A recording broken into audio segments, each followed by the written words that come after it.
Maybe one for you or? That was this guy. Cisco, that's a little bit. He wants the new ones. It's the 20-pound model. It's a monster. It's about. I'm pretty sure if you took that into this place and it was a sports session, they charge you. It's No, I gotta. a deadly weapon. So I put it on that laptop. So I have to share each one of these individually. Yeah, so you have to share one and then you have to switch it when you want to switch to something else. Oh, crud. That makes sense. Or you can just do it all on one screen. Yeah. I'm gonna have to come through. So I'll get this for you. Oh, no. I'm gonna have to turn. Understand? Or Feel like. I already killed the video. Right, but I can. this real quick.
We'll begin by asking Supervisor Campbell to lead us in the pledge.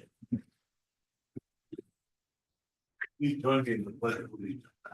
I pledge allegiance to the flag of the United States of America and to the republic for which it stands, one nation, under God, indivisible, with liberty and justice for all. Thank you.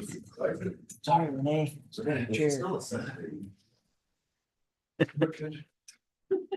Okay, we'll move into our next item of business. Call to the public. Is there anyone out there that wants to share something with us? There are none.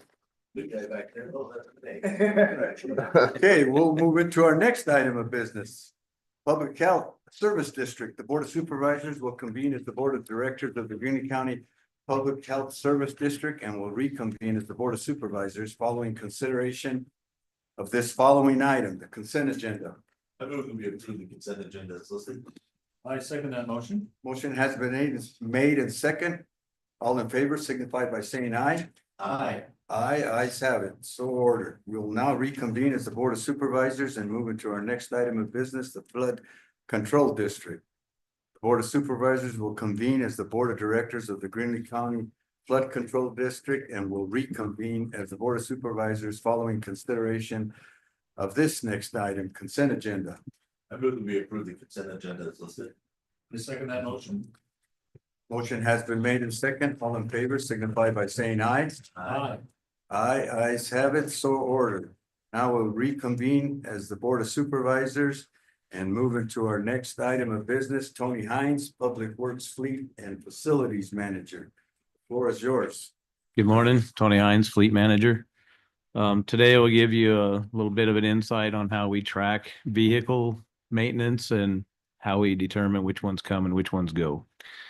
So I'll share my screen here, if I remember. Where's it at, Austin? I lost it.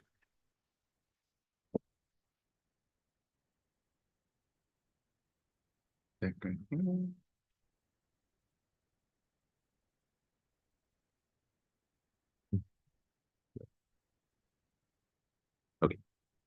Thank you, sir. Full size.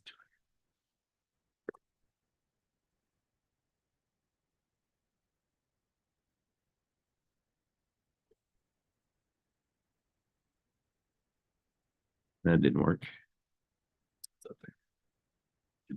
While you're pulling that up, Yeah, I lost it. this has been instrumental in helping us look at how we go about acquiring cars and what we do with our cars. I can't express enough how impressed I am with the level of analytical detail that Tony's been able to develop on our entire, what we call white fleet, not law enforcement, not heavy equipment. These are our road trucks. These are our commuter cars. These are our, fleet vehicles that we use for the staff. But we will probably drill down to this a little bit deeper, Share that one, right? but the level of I had one right here that was analytics that are at play here have really given us some insight into how we could better manage our fleet. No, We don't have all the answers, but we've got an analytical framework to give us the answers. And some of this is based on some research that Tony did out of the city of Dallas. They've got a fleet of like 7,000 cars, some huge amount, but they use a rating system that assigns points for things like mileage and maintenance costs, even things like four-wheel drive in their fleet. And then when a car hits a certain point value on their scale, they know it's time to move that out. And so while we don't have the data points nor the analytics team to do that completely, that was actually done by a consultant for the city of Dallas. What Tony's done here is lay the foundation for that kind of analytical decision making stuff. So yeah, that's the one I want to share. Is it the same methodology that's used on the yellow iron? The roads department as well? I mean. this is a little bit different. Because we partner with Empire on our maintenance stuff, they keep track of that. Might We be know different going than into others, what the too. life of that lease will be, 5 years, 7 years, whatever it is. So that analytical framework is more akin to something that the enterprises of the world. There are more than just enterprise that do that kind of stuff. This is more internal. And frankly, this is a data set that we've been tracking, but hasn't been consolidated in this way until Tony began to work on it. And so I was floored when he showed me what he'd been working on. I was quite impressed, and I feel like it's important for the board to know what thought processes fleet is going through as we recommend vehicle management. Pulling back the curtain, right? Yeah. Little bit, See the yeah. wizard, right? A little bit. So when anybody has an issue with a vehicle, this is the first thing that it starts with. This is a work order that either the person driving the vehicle or Jim in the fleet shop will start with. Is passed on to the mechanics. When the mechanics do the job, they'll list all their stuff down here that they use on the vehicle. Every little thing is tracked. If you put a decal that says no smoking on your window, that's tracked through here. From everywhere from having your motor replaced or transmission replaced, everything is tracked on this work order. From this work order is transferred into our software, the PubWork software. And let's see. Got it. No, it didn't.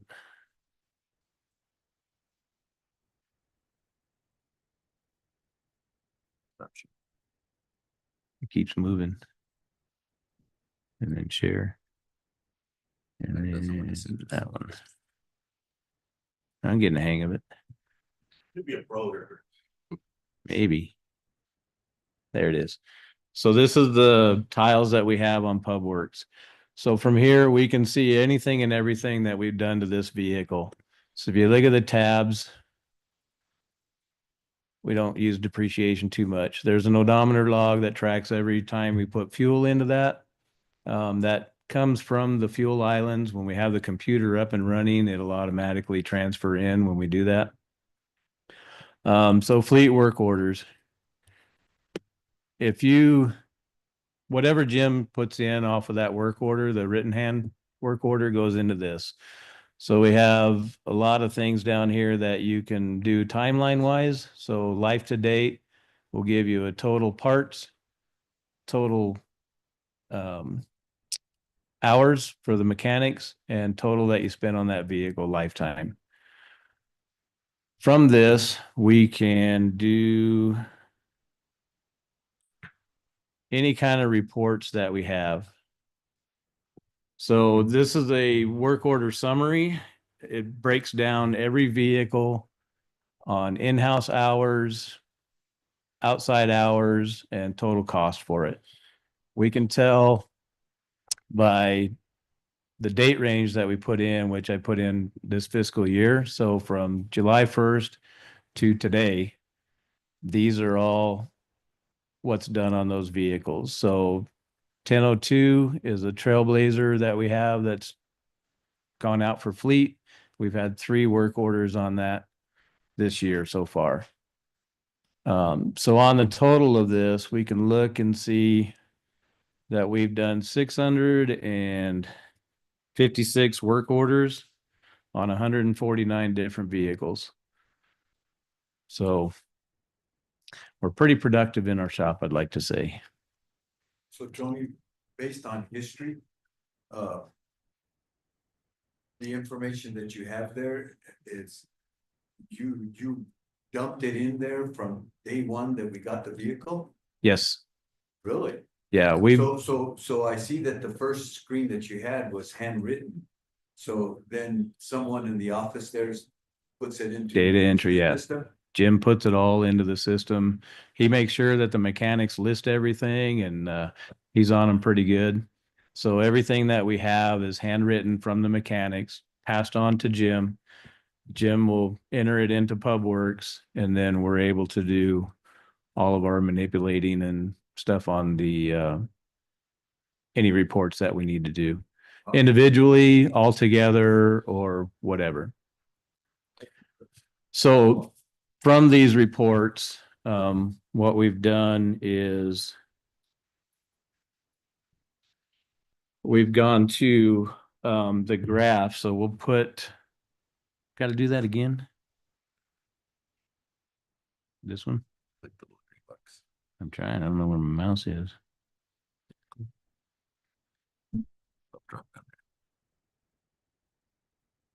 Oh, that's sorry. Yeah. Go back up to the top scroll. There you go. Okay. Jeez Louise. Blind, Line. leading the blind. Oh, yeah, there you go. Sorry about that. So these are the graphs that we make for each vehicle. That shows everything that we've done throughout the year. So we have the maintenance and repair, the cost for that, how many miles it's driven per year. This is calendar year, by the way, not fiscal year. That's per vehicle. Per vehicle. This is my vehicle that I drive, 5108. So this is the amount of fuel, the cost for the fuel, not the gallons that we put into it, and then an operating cost. Excuse me.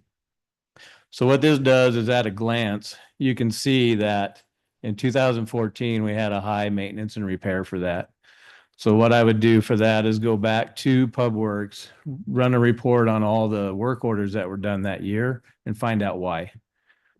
This particular one was when it transferred from emergency management to the Public Works Department. And there was some things that were done to it that the current Public Works Director at that time wanted on it, a lift kit, bigger tires and stuff like that for when he runs off road and stuff. So that explains why that one is so high, but generally all through the years, it's been a pretty good vehicle. We can look through here and see that it's been up and down, but it's not been drastic. So if there was something in there that was drastic that couldn't be explained, we go back through and we look through that and find out why. What goes into your operating cost metric there? We really haven't zeroed that down yet. Okay.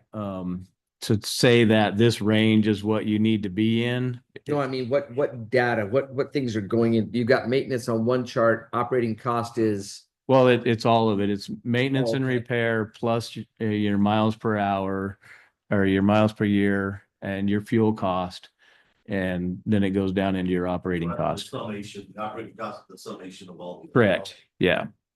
Yeah. So it's put over there on top so that we can see if it drastically goes up or comes down or something. So if your operating cost is high, then you look at your others. How many miles did it go that year? If the miles were really, really low, then that explains it. Operating or the maintenance cost, if it's high and you've driven it a lot of miles that year, your operating cost is going to be average. So there's a dynamic in there to where it's hard to explain, but it's there. 2023, I mean, you know, the maintenance and repair was elevated, not as much as 2014. But then also you look at miles per year, I mean, it's not average, but it's still Right. at the high end. And then your fuel costs were the highest ever. So that's what plays into your operating costs being the highest. You know, all of those different factors. Correct. And your fuel cost is the variable. It goes up and down crazy on some of them years. So, and to compare some of these, you can click a couple of the years and it'll go and compare them. So if you just want to know 1 year, you can go to 1 year. If you want to add another year to that, you can click those and you can get a more of a compact view of what you're looking at. So we've done this to every vehicle that we have in the fleet. And we've started doing it to equipment that we have in the fleet also. Empire has a good website that keeps track of a lot of their stuff and our stuff. So we use that quite a bit on the equipment. But for the vehicles, this is what we go to when we want to evaluate whether it's going to stay or whether it's going to go. We buy this tracking program or did we build it? HubWorks we bought, we've been using it since 2006. Okay. So anything before that, we have no data on. Tony built this Basically. analytic though. Yeah. This isn't an off-the-shelf product. This is an Excel spreadsheet that Yep. Tony built. So with the changes and stuff that we're going through, looking at enterprise, looking at other places like that. We were doing some research online and stuff, and Brianna had found the one from Dallas that a company had done, and it's pretty sick. They did a lot of stuff in there. But the one thing that we were looking for is how to apply that to our fleet. I do that again.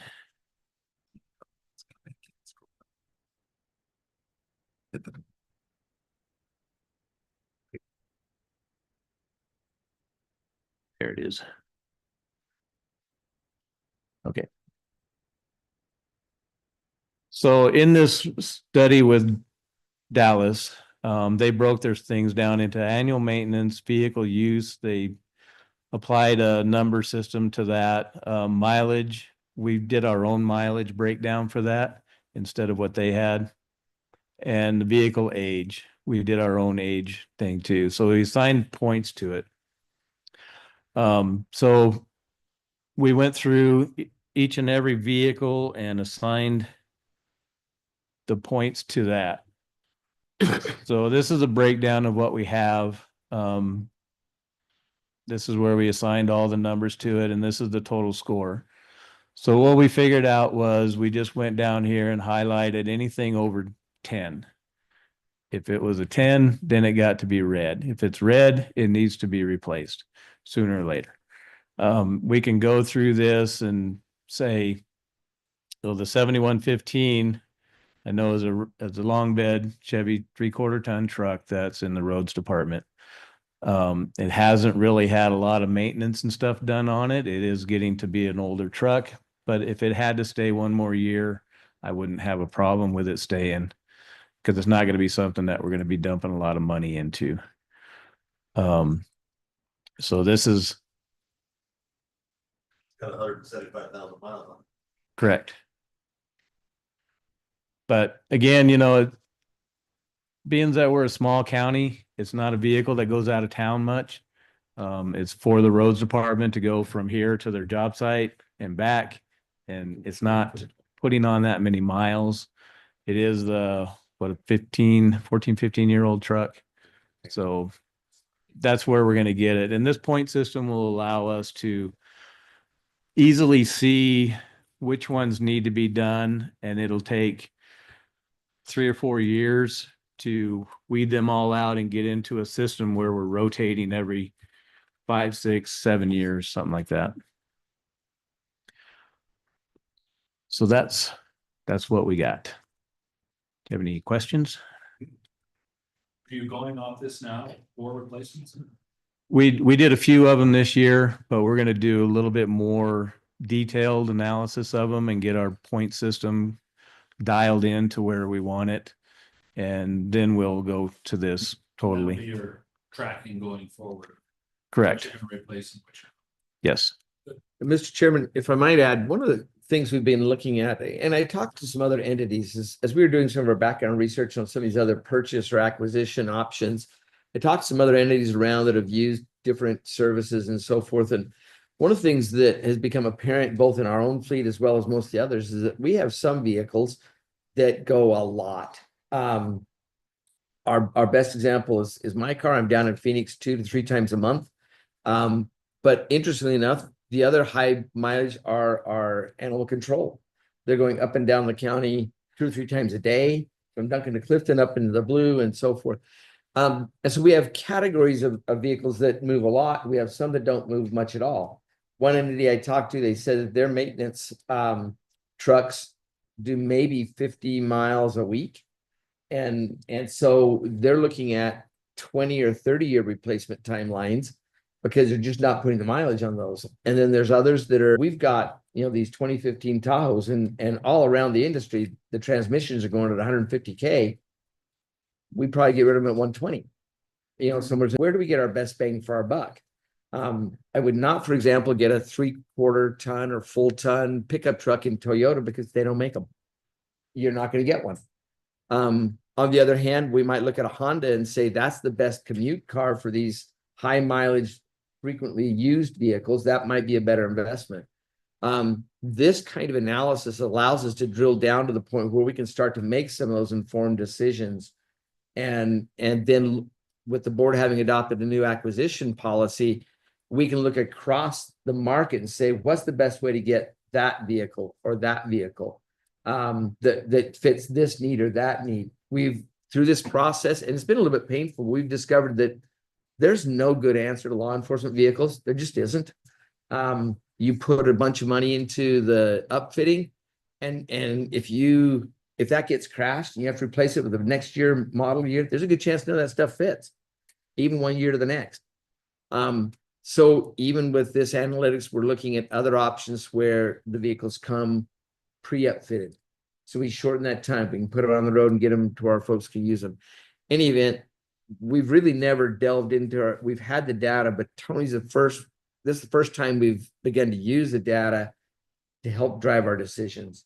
And so as we go forward, one of our budget work session items we're going to talk about today will be driven by some of this data and how we can make our fleet more efficient, match our purchasing to our use, so that we get vehicles for the right use, and maybe keep some of them on a 2 or 3 or 4 year timeline, others 15, 20 years. Any event, like I say, I cannot say enough about how impressed I am that Tony's worked through this analysis, and we haven't got all the answers, but we've got a decision framework that will be something we've never had before. I take it that the Tahoes with the transmissions were mostly off the sheriff's. All plate? off the sheriff's office. Yes. Well, you know, some of those vehicles that you're saying that are low mileage versus the ones that are out, Phoenix and this, that, and the other, you know, people hate to swap the vehicle that is assigned to them. Have we thought of giving that person that travels a lot out of the area one of the ones that has the low miles to get your, you know, bang for your buck? Yeah, that's been considered. If somebody uses it quite a bit, then their vehicle will be traded out. But if somebody that goes low, it's time for them, they can pass it down. I've had a hand-me-down since I've been here, so Yeah, I don't have a Okay. problem with it. I think it's a great process. I think Yeah. it's good stuff. yeah, it's definitely giving you the information to make a good decision, right? And Right, yeah. You know, you have to make that decision, and even the feeling of, we were talking about that 3/4 ton, you know, for the road crew, it's got high mileage, it's got a high score, but if it's still serving the purpose and the repair costs are low, and it doesn't go a long ways, then yeah, we might, yes, it's got a high number, but let's hold on to it until Right. run the wheels off. So Yeah, and a lot of that is what we see. I talk to the mechanics and Jim and stuff in the shop, and it's like, you know, how often has this been in? What's the shape of it now? The interior shape is a lot to do now because well, I know my truck, 1998 Dodge, has terrible plastic in it. Didn't last worth a hoot, but you know, it's one of those things that you take into consideration. So that's part of it too. Another thing this does is takes your personal opinion out of it. If you're a Chevy guy or a Ford guy, it doesn't matter. It's the data that's going to make the decision, not your personal opinion. So I give Tony a hard time all the time. Why don't we have a fleet full of Highlanders? But the data shows that wouldn't be the best choice in all, and it really does make brand and model agnostic to the need and the usage. And so if we identify, you know, a particular usage that's mostly just going places, that's going to demand a different vehicle than if you got to throw something in the back of it and run up, you know, a nasty dirt road. Okay, good work. well, thank you, Tony. Thanks for the history. Good information. All right, we'll move into our next item of Can I ask business. a quick question? Go ahead. The only thing I think, I love all that information, but it all starts with somebody doing the handwritten ticket, right? And then that's handed over to somebody else that has the data input that. is there a way to make that a little bit more efficient by Automating it. like giving them tablets, right? Tablet. We- The mechanics a tablet to be able to put that in. Yeah, I've thought of that because I have tablets for facilities guys. They enter their own work orders and do whatever they have to do on that.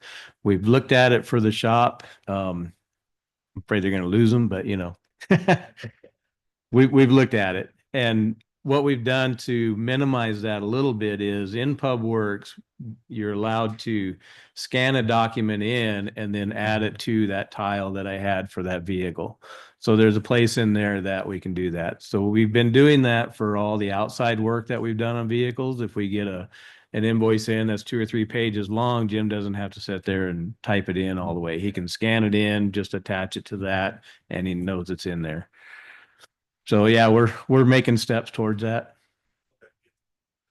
That's the only thing that I can see is an efficiency, that I think that we can make that improvement rather than sitting down and writing on a tablet of paper, you know what I mean, of what needs to happen if they were to enter it in on a laptop or a tablet or whatever. Right. You know, then that would just save that data entry step of entering that information in. Correct. Yeah. And with 600 and some work orders already this year, then yeah, that's a lot of time. He's a little faster than that. Yeah. But you know, at the same time, you don't want to pay a mechanic, mechanic wages, Input in so there, you've got things to consider, so. Right. Thank you. Thank you. Okay. All right, we'll move into our next item of business. Reed Larson, County Engineer. Discussion and action regarding approval to go out for bid for the construction erection of the 50 by 100 feet metal building to serve as a new public work facility. The floor is yours, Reed. Good morning, gentlemen. Periodically I tromp down the stairs with a bag of problems to discuss with Derek. And when we finish sorting those out, he always asks me what I consider a gotcha question. He says, is there anything else I should know about? And I think, well, there's probably 100,000 things, but I can't think of them off the top of my head. But so I don't like that question. But one time we finished talking what we need to talk about, and he said, is there anything else I should know about? And I said, Derek, in a perfect world, if you had an unlimited budget, I'd get a different vehicle, one that had 4 low and a little better clearance and blah, blah, blah. And then I went back up the stairs and went about my business, didn't think much of it. A couple weeks later, Tony comes into my office. Hey, heard you don't like your vehicle. And I said, Tony, that's not quite, and we had a nice discussion. And a while later, I got a different vehicle that had better clearance from 4 low. And I was up at Guthrie one time and I popped a tire on it. Come to find out, it had these really cool looking tires. They looked nice, when you're driving down the road, but they weren't real great for off-road. And those guys at the shop put some meaty, like umpteen ply tires on it that, I could probably drive over shrapnel and be okay. All that's to say, I really, really appreciate the vehicle that I drive and the service that I get from those guys at the shop. They're fantastic. What he really wants is a Highlander, though. Telling him to order a cover for the back of everything he carries on the back of that truck. I don't know if he's done it. I at home, I drive a Toyota when I'm surveying. It's a 2007, and I've tried to kill that truck, and I haven't been able to. We are plodding along with this new public works building. That building is paid for. We expect it to arrive on site toward the end of this month. So it's time now to go out for bid for the erection of the building. And that's the agenda item that's before you. I honestly have no idea how much that erection is going to cost. In the construction world, a really rough rule of thumb is you take your materials costs and add that much in again for the labor and equipment. That's kind of what I did here. So The slab, Reed? no, No. we're going to bid the slab separately, and it's going to be very, very expensive. Yeah. because of the price of concrete and the cost of getting the concrete from the batch plant up to the site. Okay. So we'll go before you, probably at the next board meeting, to bid out the concrete. Anybody have any questions or concerns? No, just, I do. Go ahead. And so is there a defined scope of work, and I know. Oh, see, I rolls, but is there a defined scope of work that we're gonna send out to each one of these contractors to ensure that we're getting, Yes, they're getting the exact same bid from yeah, those contractors? we're still building that Okay, scope of work. And that's gonna be consistent amongst all these. Yeah, and that's the benefit of doing a sealed bid, is it homogenizes everything and standardizes everything, and everybody gets the same scope of work because they just download it from our website or we send it to them. So do you have to submit that to a specific list, that's on the state contract or something, or do we have local contractors that we can send that to? So I believe we're legally required to post it in the paper, which we do. We also post it on our website. And that's all that I do. A lot of times these plan rooms that provide a service to the contractors for a fee, they will take your solicitation and add it to their library of projects that are going out to bid. And in a lot of cases, that's how potential contractors, how bidders find out about work in Greeley County, is through one of those plan services. So in this specific case, we're not gonna be contacting local bidders to say, hey, bid on this. We're just gonna put it in the paper and post it on our website. And then whoever bids on it, bids on it. So we do that sometimes, and in this case, probably as a courtesy to the Ward brothers who have worked with Greeley County in the past and have done good work for Greeley County. Tony and I will probably, just as a courtesy to them, say, hey, we want you to know that this building's going out to bid.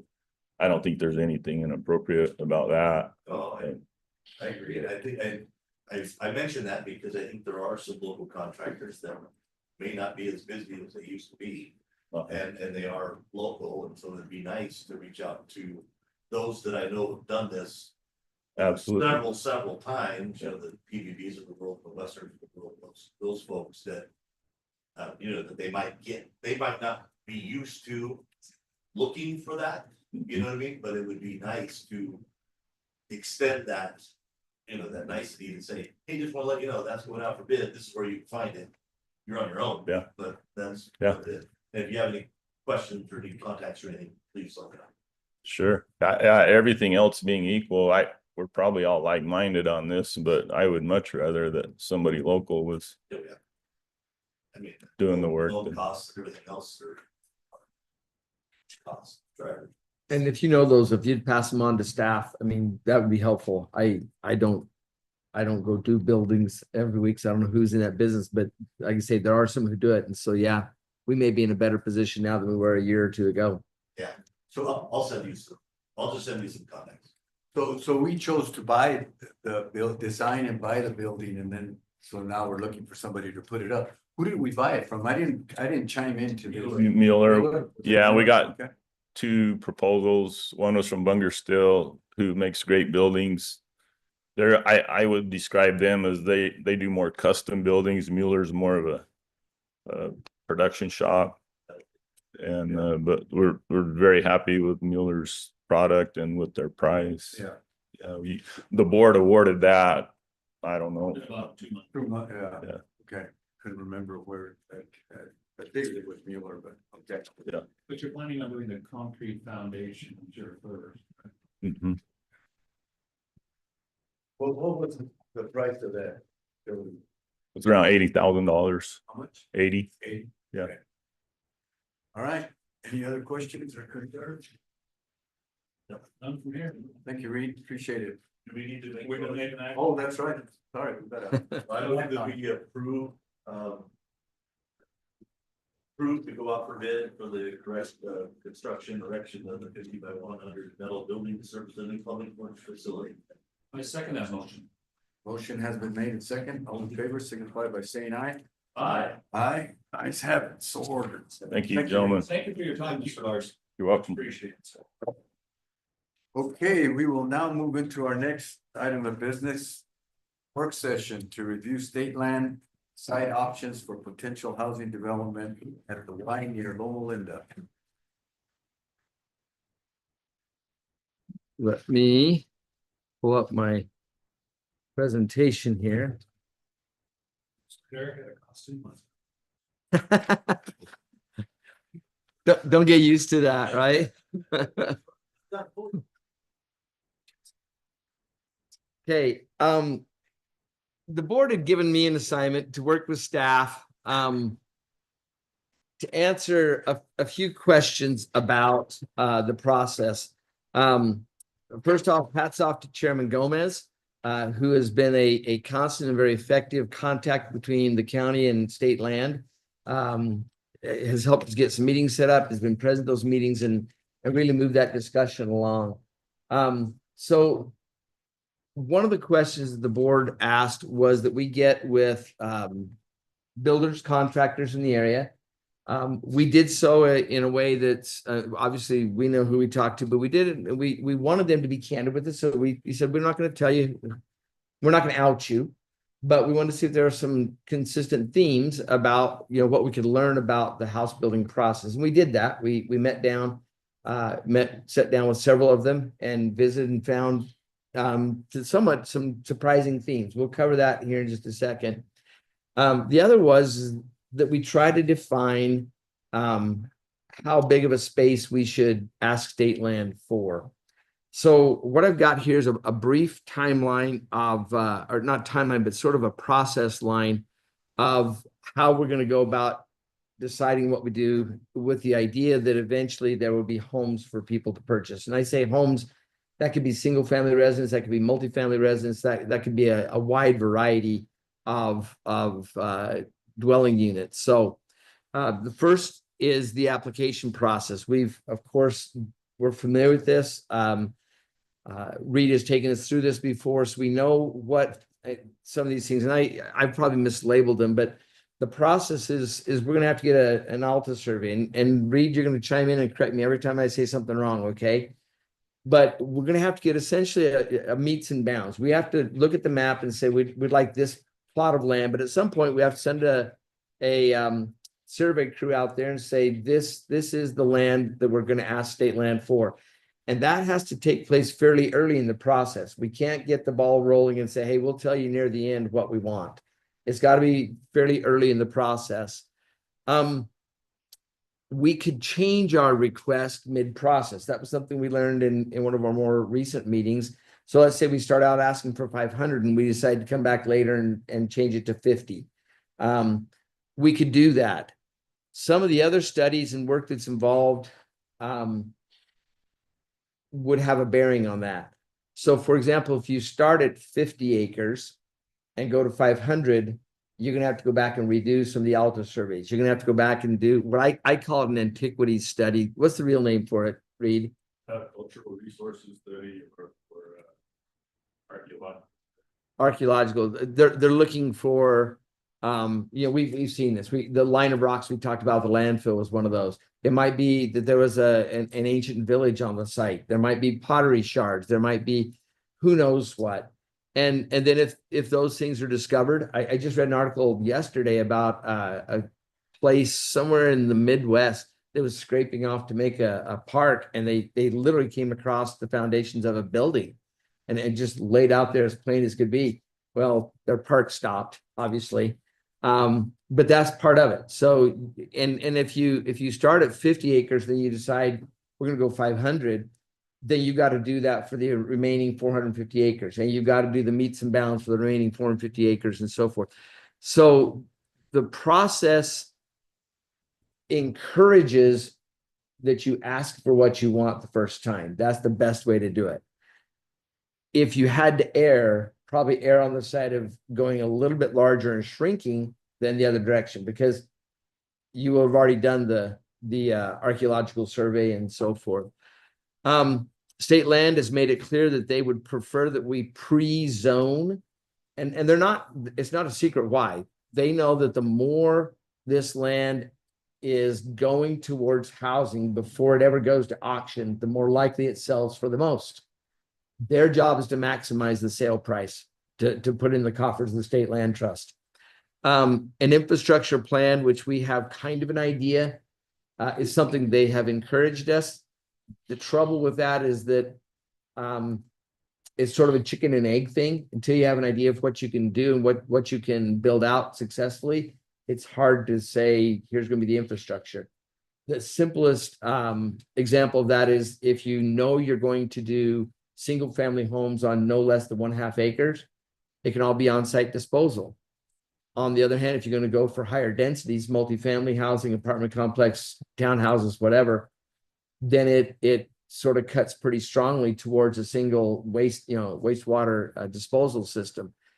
And unless you know that at the beginning. So if I'm a developer in the Phoenix area and I know exactly what I'm going to do, I can have that for them before I even approach them and say, I want to bid on this chunk of state land. We're not going to be able to be that definitive, and I'll explain why in our next slide. And then, of course, the big question is you have to decide on how much. Second is the acquisition. Once you've gone through this process, and which is the 1.5 year, roughly 2-year process of getting the surveys, the reviews, the public notices, interacting with state land on those things, an appraisal, then it'll eventually go to auction, and there'll be an appraised value set by state land. They have a list of appraisers that they sort of pull whoever's next up, and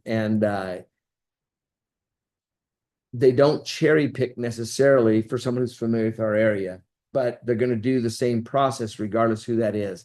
And then they will set a minimum bid price on what they think that land is minimally worth, with the pre-zoning and whatever level of infrastructure that has been decided upon. And then at that point, as far as the county is concerned, there's the purchasing decision. And the board has indicated in the past a reluctance to go ahead and purchase. What I would say at this point is that also enters into the how much. So for example, if you got 5 acres at $5,000 a piece and no one shows up to auction, could the county afford $25,000 to buy that chunk? Absolutely. And then we could develop it as we could and how we could do that at 500 acres at $5,000 a piece. And you're at, what is that? $2.5 million. We can't do that.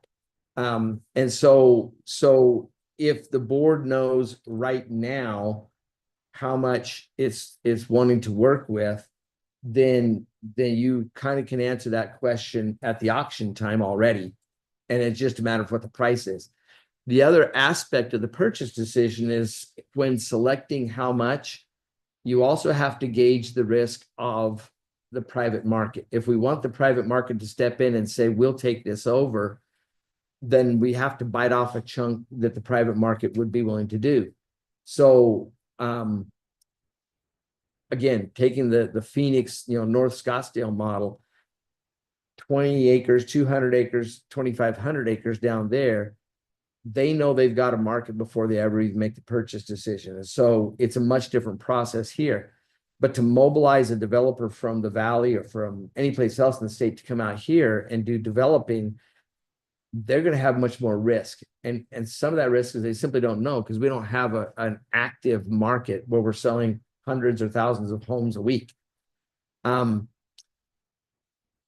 acres is much less risk to a developer than 115 acres. Likewise, 50 acres versus 500 acres.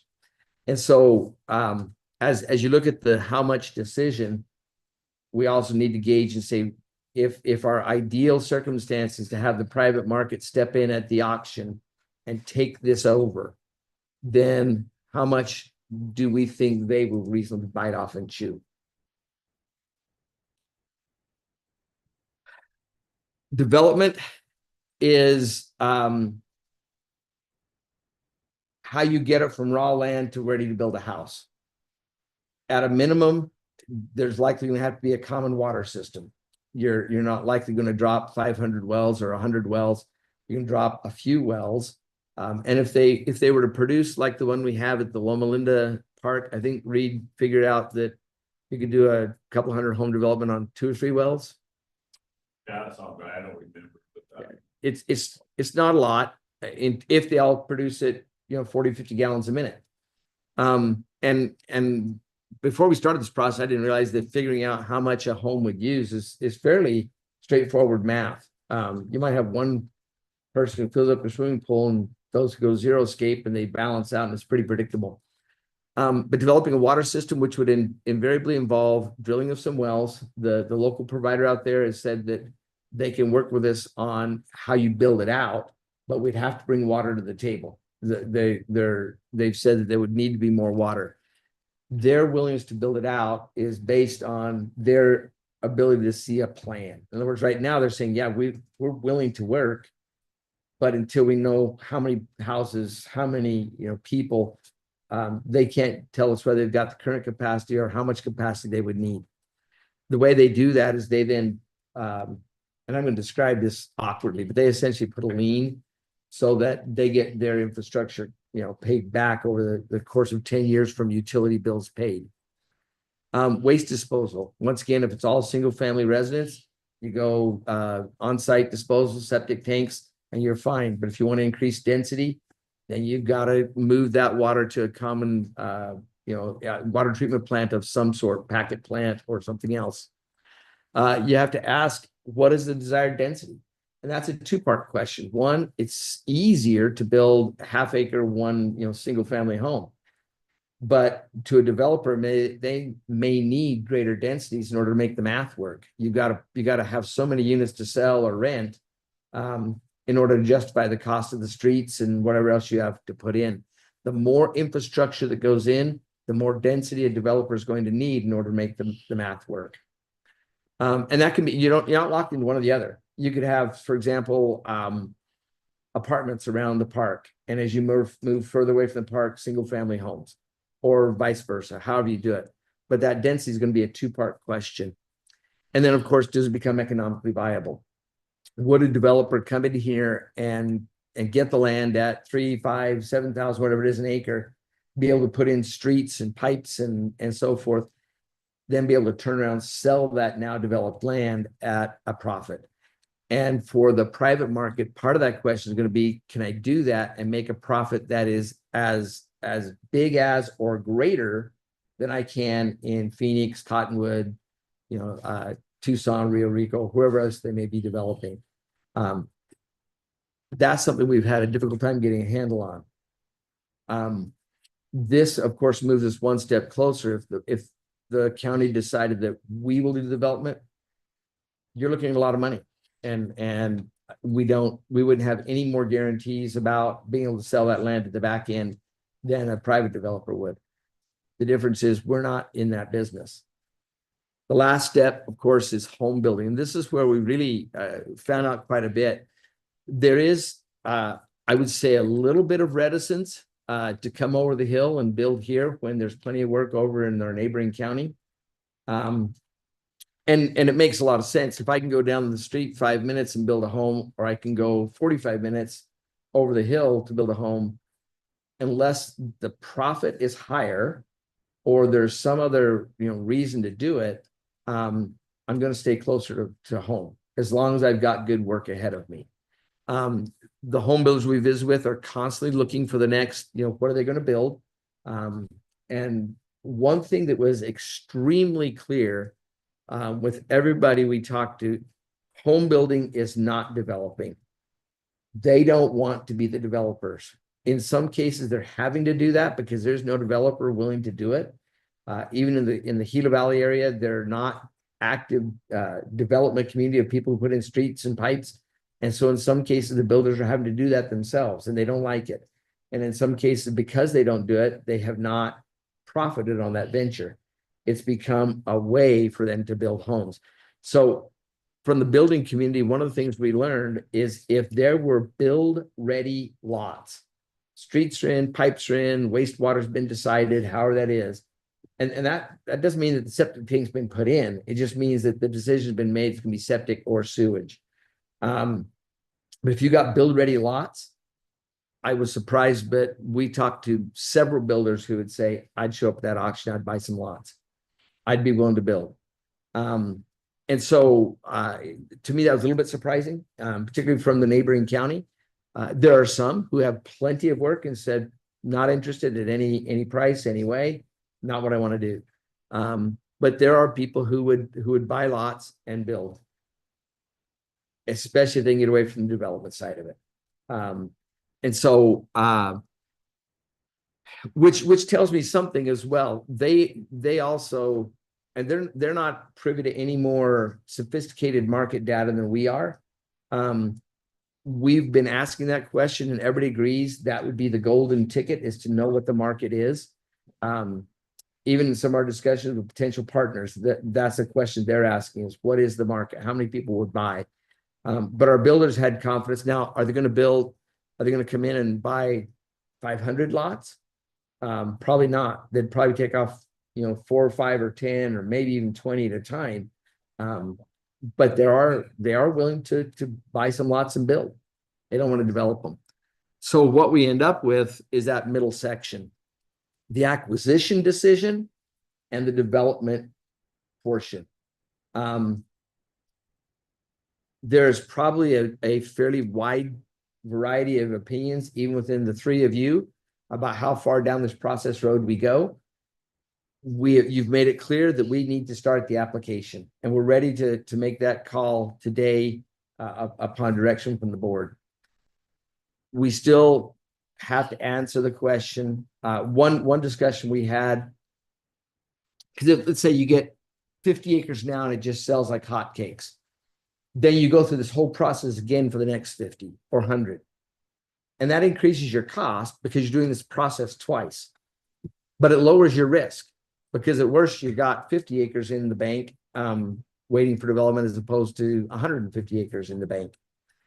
So all of these decisions are, of course, interconnected. And as we talked at our last long work session, there are off ramps all along the way. And so the board will have to look at this and say, we're willing to get the application going. We're willing to get it to auction. We're going to buy. We're not going to buy. Okay, we've purchased it now. We're going to develop. We're not going to develop. The further you go down that road, the more difficult it gets to be as a county. There are some models out there for doing it. They're clunky. And I've tried to be as honest with you as I can about this. We're not built to do this kind of work. It can be done. It tends to be slow, transparent, and probably more expensive than the private market. So for each step we go down that thing, I mean, I've not heard of a county all on their own building homes. I've not heard that. Counties have worked with nonprofits, and the nonprofits take on the home building. But I've never heard of a county hiring carpenters and plumbers and electricians to build homes. Could we? Theoretically, I don't know if anybody's ever crossed that threshold. But those two in the middle, I think, are the real problematic areas that where the real decision sweat work needs to take place. So the question is how much? And with that, I've got some maps. I'm going to turn on the lights and have us gather around the table, and I'll show you kind of what some options are.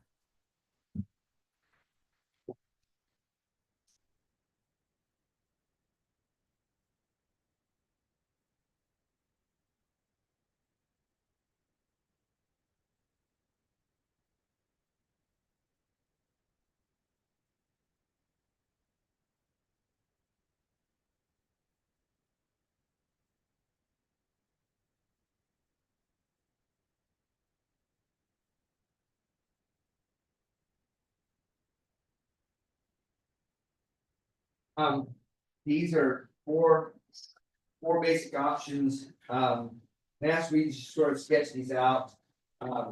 This is a 35-acre option, 43, 53, and then 107. This is that sort of an odd double arrow thing we talked about before. This is any of these I would classify as sort of low-hanging fruit. We're not getting further down that plateau. We're not getting behind the landfill where there's some flat area. Obviously, all of them have access, very easy access from Skyline or Canyon Road. But please mark on, draw on, give your thoughts, you know, where you think we ought to go, because, well, our next item on the agenda is an action item to start the application. And then, you know, and these are models, these aren't your only option, I guess you can draw on this or whatever, but this is kind of what we've started with. So with that, please. I'll take that. It's just a dropout. Oh, Yeah. You have the slope. Yes. In fact, the end of our property here is all sloped off into this, that's where our property drains. Our fence is down there. Yeah. Oh, yeah. Just some context for you gentlemen, this you've seen before. And I showed it at 117 before, and this time I just backed it out that high and didn't. Part of it.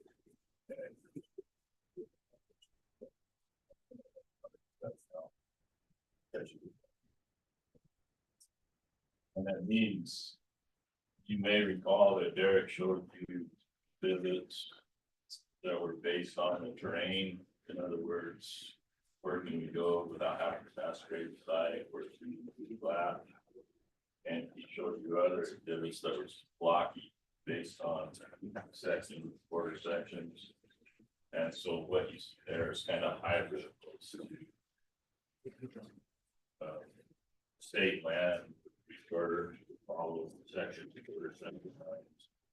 But they are students like that. Yeah.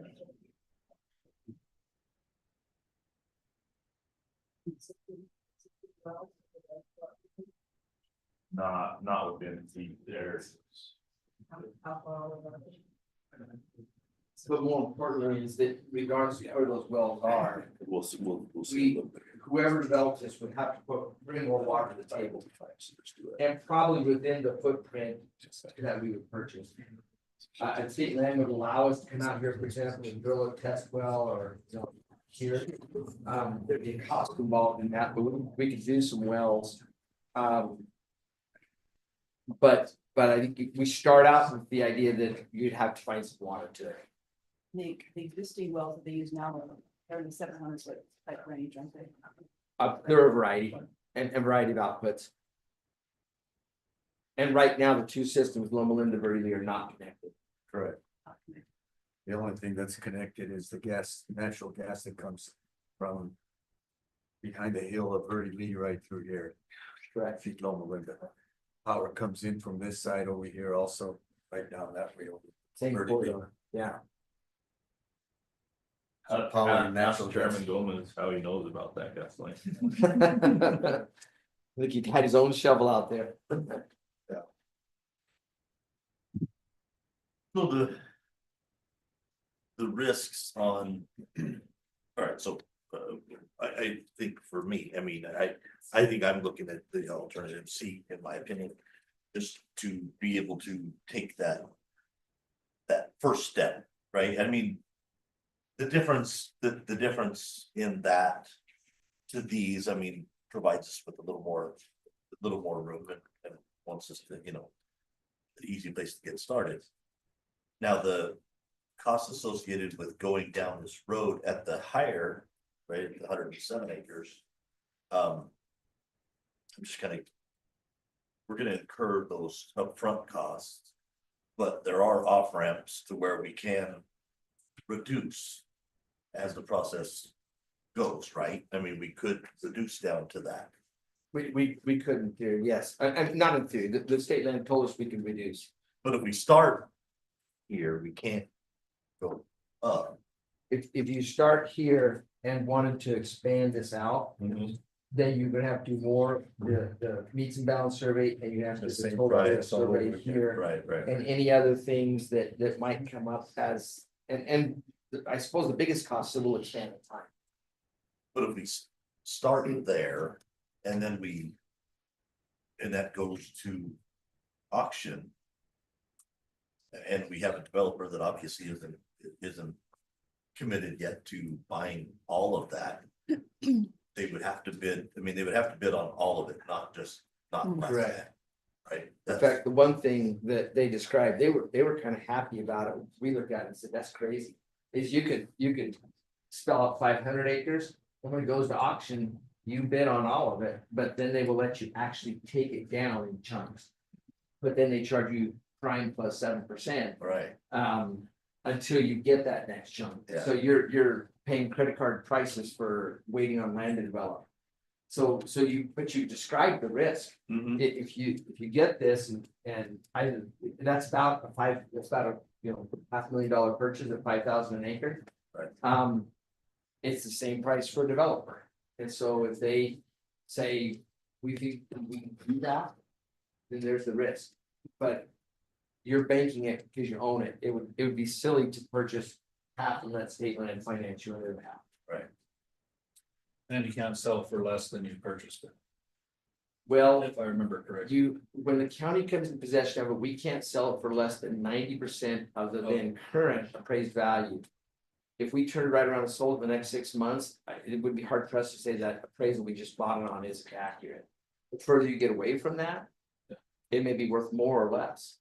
And so if like our property in Franklin, there's no way we could use whatever appraisal they sold it to us 38 years ago now, 28 years ago, whatever it was. And so at this point, we'd have to we'd have to get an appraiser and get that appraised in order to sell it. And that's true whether it's been divided into lots or sold off in chunks. Is any of us thinking about less than or these smaller ones? I mean, the 10-acre difference, I mean, that for that amount of buildable area doesn't make sense. I'm just wondering, can we take these out of the equation, just talk about two? I'd like to talk about two. Right. Those two. Those two? That's what Do you agree with that, Ron? Yeah, that's why I kind of wanted to get that out of, let's not keep looking at four. Yeah. Based on. That to me makes the most sense because this is all flat area all around that park. For development purposes. And if we do drill a few wells here, this, I'll guarantee you. And remember that I said that. This is gonna take off like fire. That area right With there. water or with? With everything. I mean, I'm talking about development. That's where these folks are gonna wanna build initially. And then, of course, we had the maps back in the day where to get on down this area over here, but this area right here, it's the prime location And I like of those that, homes. I like the fact of having this area for possible, commercial applications, Put it sort of pay in. Yeah, I mean, right? yeah, we're thinking big picture, but there has to be something there for those folks. So Derek, while they're contemplating, I have a question for you procedurally, could they? So. These outlines that you see. It's very high level, they're not based on a lot of diligence. So could they identify a target acreage? to move forward on. And we don't have to commit to that specific outline. To the line. Yeah, for example, if, let's say you take this one, for example, you say, we like the 50-acre target. And you want to close this off, like this or something. I mean, we'll take our direction. We know that this is, for lack of better terms, a sophisticated sketch on a cocktail napkin. Nicer napkin, nicer sketch, but we're spitballing here. So if you say we'd like to target 50 acres, then what I would suggest you leave it to staff, mostly read to the best define what that 50 acres will look like. State land will not let us go through and cherry pick only flat land. So we're gonna take whatever warts come with it. But likewise, we can, I mean, I would not worry about you guys getting into every nook and cranny on the terrain. If this looks better than that, or that looks better than this, then we'll trust that when Reed starts putting together the application, he'll define this as best we can define it. That, having that. I would do. I would expect those boundaries to, as we discussed this with the plan. Just have to dive into. Ideally. Any question, I'm not sure that you know the answer, but maybe you do. If this were the true footprint, Where would, in this area, where would be the best place for a wastewater treatment plant? I would say this direction. What I was And- hoping for is in this area, you know, here, where Where you that drop drops it out off, anyway. you know what I mean? Because that is, really, that's wasted. It's not buildable. I mean, obviously around here it is, but you know, when we were cutting it off in this. You know, drawing, when we asked earlier, this area is just kind of a drop off on the park and probably not buildable. But it would make sense to gather that if that area was the best place for a wastewater treatment. Just to gravity feed to it, Ron, Yeah. I would promote like this area right here. And this is kind of a high spot, so you drop off that direction as well. But the whole idea is you put as few mechanics in getting your wastewater to your plant as possible. Let Right. gravity do the work. Right, I agree. But this area that you're talking about isn't part of this picture. No, but you could adjust that, right? You know, How close can you be to the wash patterns there? with the. Because I'm thinking multifamily intervals, you know, I'm thinking that there has to be. A blend of that, and I think it has to have a wastewater treatment, but I don't think they're gonna do. Septic It's gotta be, yeah, I think it was just on that floodplain about they said that some counties are requiring erosion setbacks, and that looks like a place that has potential erosion after another. Leftover hurricane kind of thing. Not required to have erosion setbacks. So that's been one of the issues, as I understand it, with the dumping.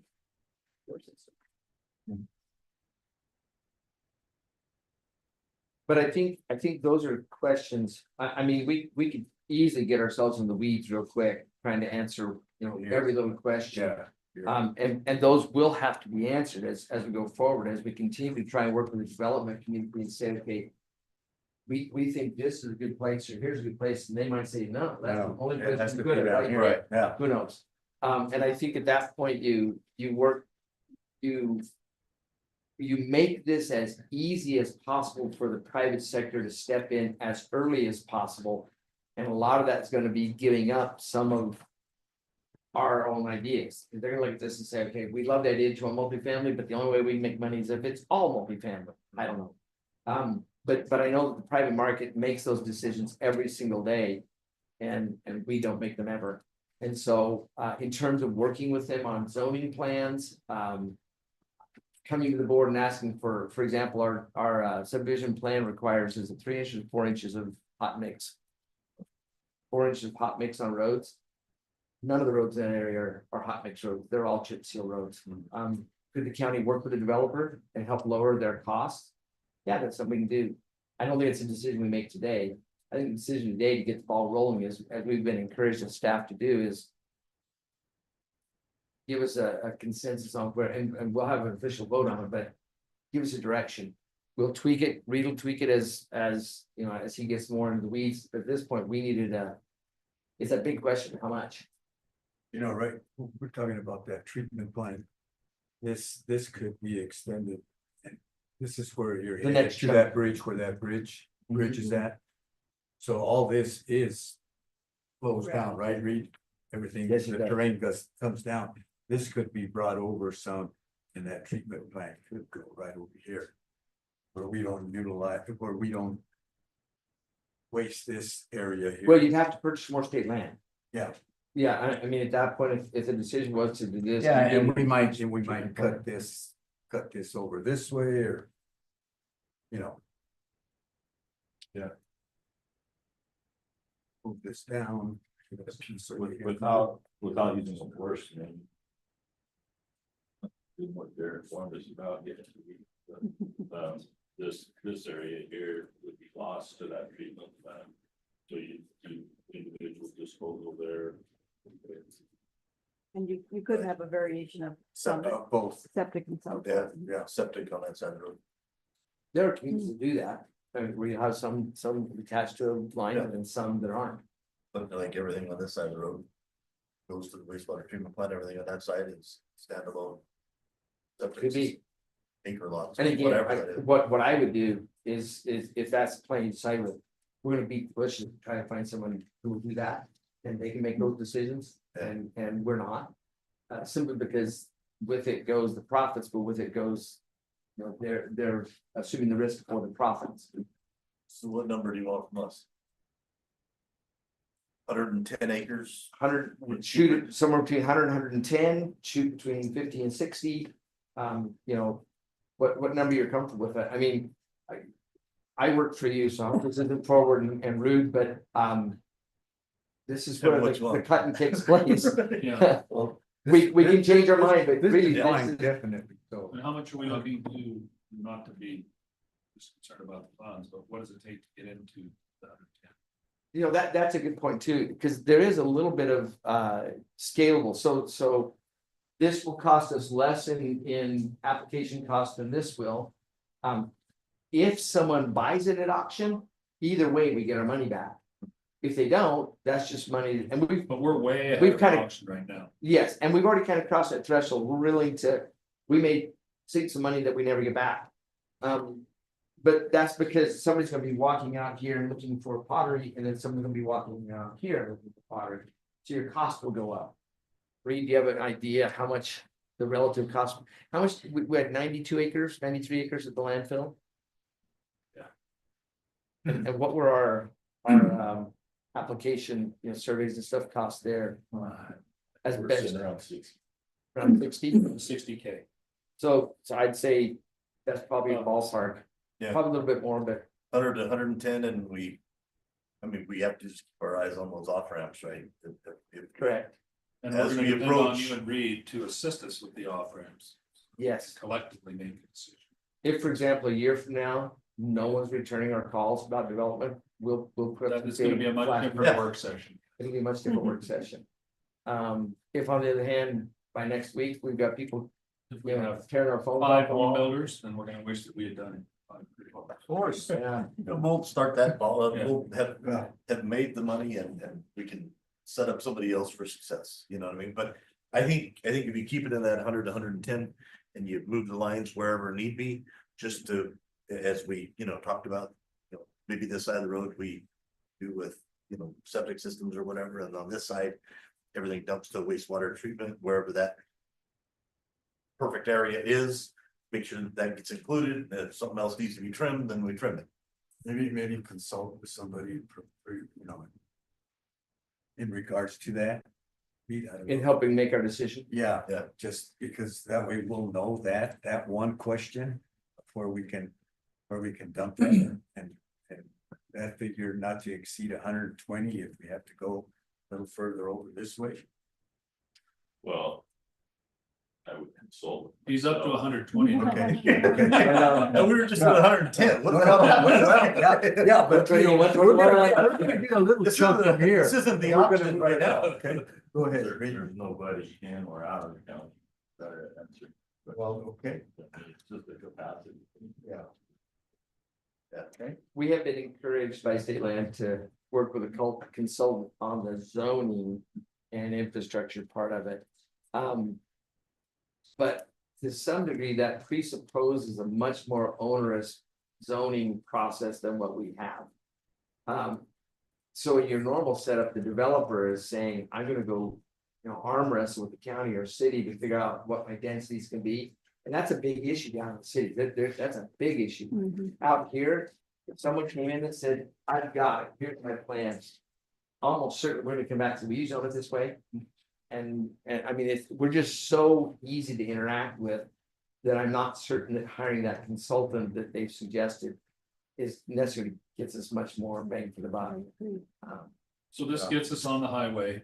We have multiple off ramps. We do, And we will identify them. Gets us on the road. this gets us on the We're road looking at about 50 to 60,000. in application cost. Yeah, the actual startup is 2,000 to file an And this would application. probably be 30 to 40. Yeah, this 50 to, 50 to 60 would be. As your done now. economies of scale. Yeah, you gotta mobilize your survey crews, you gotta mobilize, Regardless. yeah, regardless. So that's probably 40. Probably a good guess. And then for the purchase, I would brace for 6 and hope for 3. And I'm just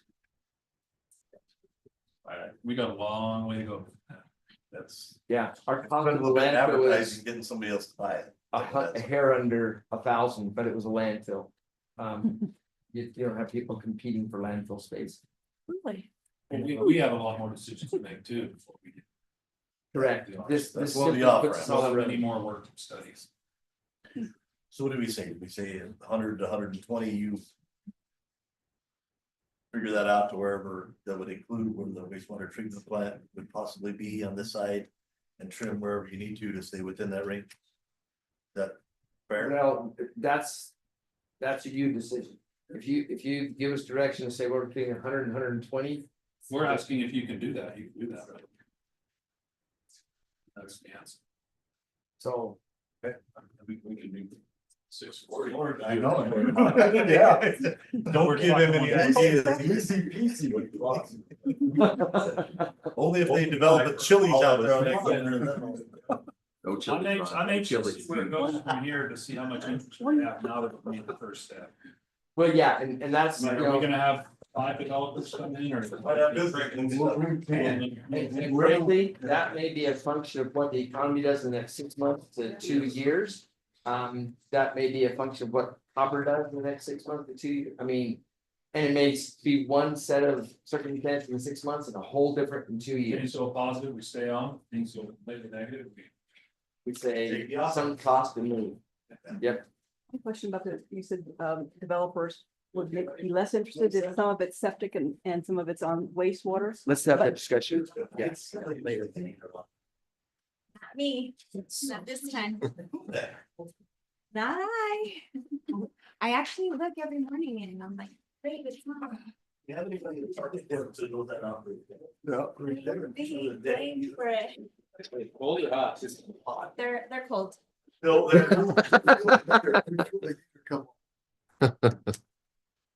So we're on item number 7 now. I know we kind of came to a conclusion, but we're asking for some specific board direction on item 7. Okay, entertain. Well, I'll give the direction as we ended our conversation there.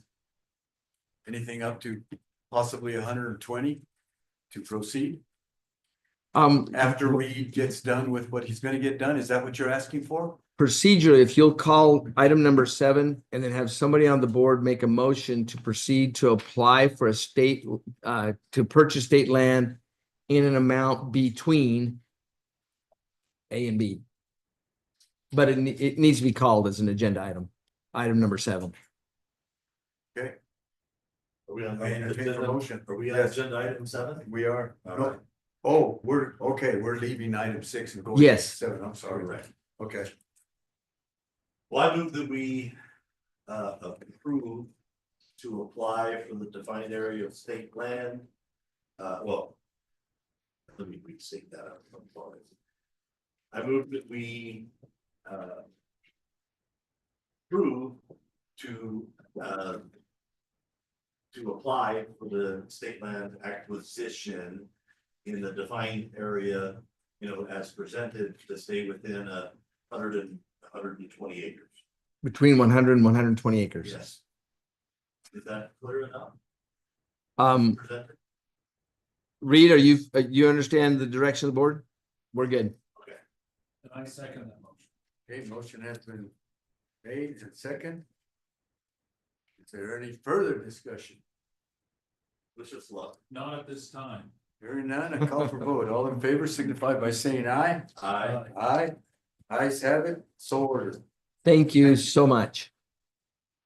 Okay, we'll get moving. All right, we're moving to our next item of business.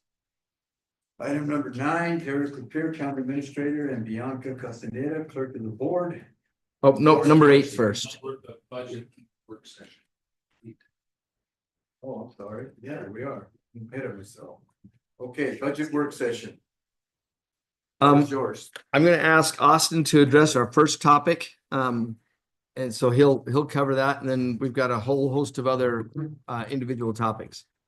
Okay, so the first topic, Austin Adams, thank you guys, is I guess a refresher from a year ago or 2 years ago when we were doing the admin assistant positions. We moved them over. Last year, we did not include them based on where we're at with budget. This year, we have about 10 other positions, clerks, various other positions that we would like to do the title change to admin assistants along with the wage change. I think we have 10 approximately positions for about 50,000 in cost to move all those positions to admin. So Will, I'll give you a little refresher. What we had before is we had each department had 2, 3, sometimes even more than that, different admin type positions. And so we had all these different tiers, and what it caused within the county is a lot of wage hopping, I guess is the easiest way to put that. And so this would kind of define everybody on that same category. If they're doing admin functions, their wages are all the same. So if somebody is moving to another position, it's for the position, not to just get an increase in wage. May I ask a question? Absolutely. So that would make it more of a homogenized type system, and if someone was moving, then they could do a lateral or.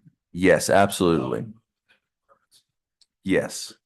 Relieve us of the complication of having different pay scales that are negligible. Yes, absolutely. And it gives us an easy reference point. Admin assistance, very common, not only within government, but also private. Yes. Yep, that's exactly why. Any other questions or concerns? You know, do you think the total cost to move those 10? Yeah, we're right around 50. I think it was 49,000 and change. So we'll be right close to 50,000. Keep this as a consistent going. Yes, so that would be the idea is, we're kind of, this is getting the last of the group onto the admin side, and then ideally we stay on that. And I was gonna ask that too, so this is the last group. This is the last group we have currently. Yep, this will be all of them. Be This, our collective yes, scale. yep, and that way everybody again on that same grade, which will be nice. Okay. So entertain for motion. If you'll just give us It's just direction to direction, do so that, it's we'll gonna build be- it into the budget. We'll adopt it into the budget. Okay. Perfect. I got you. Do it work. That's- They're coming together. Work. Okay. All right. We're good. All Do right. you have direction, Derek? Yes, so the next is a request to add a new FTE to the board's office. There are 3 functions that we have tried to get off the ground for several years now, and we piecemeal and patch on it. We've made some progress. Kudos to Carolyn and Laura, who've done an outstanding job of getting our purchase orders scanned, and they've made some progress on back scanning, but we have a lot of records. We've got a basement full of records that have not been managed. I was down there a couple of months ago, came across a big folder. You have to be old. Our young man at the computer desk probably doesn't know this, but they were this daisy chain computer printouts where you had the gears on the end and stuff, big things. I think it was the 1993 purchase orders. I struggle to know why we need that anymore. On the other hand, there's some other documents in there that we need to keep forever. There's some historical documents that we either need to preserve or need to send to the library and archives. And then there's some documents that we shouldn't have had that we still have. And because we have them, we still have to care for them. And if they ever ask for it, we have to produce them. If we don't have them and they're past the retention schedule, then we can get rid of them. It'll save space, it'll save searchable stuff, but we need to develop a records management system for the boards and perhaps other entities. Some of our other offices are ahead of us on this, way ahead of us. So one of the things this new FTE would do is handle records management. A close related area is asset management. We've been given counsel by our financial statement consultants that we need to raise our threshold for our management of our assets to a higher dollar threshold. It hasn't changed in probably 30 plus years. And so we're keeping track, by way of example, not actual, but we're keeping track of staplers. And there's a cost associated with keeping track of every little thing you own. But we struggle to keep up with asset management. Bianca spends some time on it. Laura's working on it today. That would be another area we'd focus this FTE on. And then the third is an area that I've tried to get off the ground, I've tried to solicit within the office, and that is outreach, whether that's our social media outreach, whether that's, how we communicate what we do to the outside world. We have, for example, on our fairgrounds and Loma Linda projects, we have relied on word of mouth. We've got an excellent story to tell there, and we're not telling it. And anytime you wander into the office and look at all of our desks, you'll see why we're not getting that done. We're up to our eyeballs and other things. So the ask is that we would be allowed to build into the board office structure another full-time equivalent employee position to manage those three tasks. They would be doing whatever else we need, which would be elections sometimes, which would be covering for payroll, but their primary focus would be on those three tasks. We would bring them in, we would budget it at the midline of administrative assistant, but we would anticipate this being an entry-level admin position. So we'd like your permission to add that FTE to the administration budget and bring on a person at the beginning of the fiscal year. Good line, total cost, administrative assistant. We think we can go under this, but it's Austin's calculator is quicker than mine, I'm sure. About 50, a little bit less than 50. ERE's 60, Yeah, So 60 total. 60 total. yeah. Probably less than that, but 60 is a good ball game. And we would, of course, build in the EREs with it, which, you know, not knowing who the person is, we'd build in family coverage. For the medical, would build in your ASRS contributions, so forth. Right close to 60 on those numbers. Well, as long as you built in that segment, which you knew that I was gonna ask about, the, you know, the telling our story, right? Yes. Getting it on social media, posting. I'll reverse it. That'd be their first That'd be the responsibility. first responsibility. Obviously, that person has to be well versed in that, and then the other stuff we could train them. And would that be in their job description to be versed in those? The job description would be administrative assistant, but we would emphasize those three tasks. We'd have preferreds on there that would be those. Yes. We don't want to take it special administrative assistant. Yeah, we don't- No, We no. wanna fit in that little- And some of this, you know, if you get a good records management system built, that time suck diminishes. And so, yeah, those skills could be applied to some other task, but out of the box, those are the areas we're simply not getting done.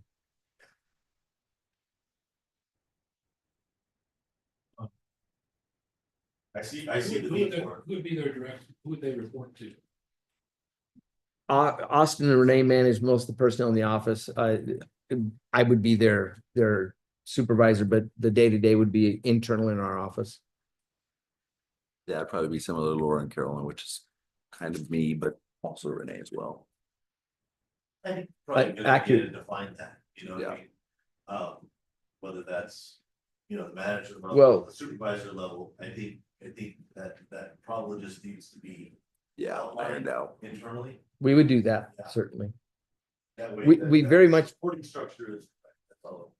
We very much view our office as a team, and you watched us work. We work very well as a team. There are chains of authority, if you will. And we would certainly define that. They would know who to go to with a problem. Absolutely. I don't, just an observation of mine, I don't think any of us will have the momentum to get moving until we do get stuff. I think their existing group is pretty much maxed out. Okay. I would support. I'm gonna echo an old guy, isn't sustainable, right? So do we start off, you know, I think my question is, do we know that there's enough work, you know, outlined to require a full-time employee or part-time? I'm sure that you've already thought this through.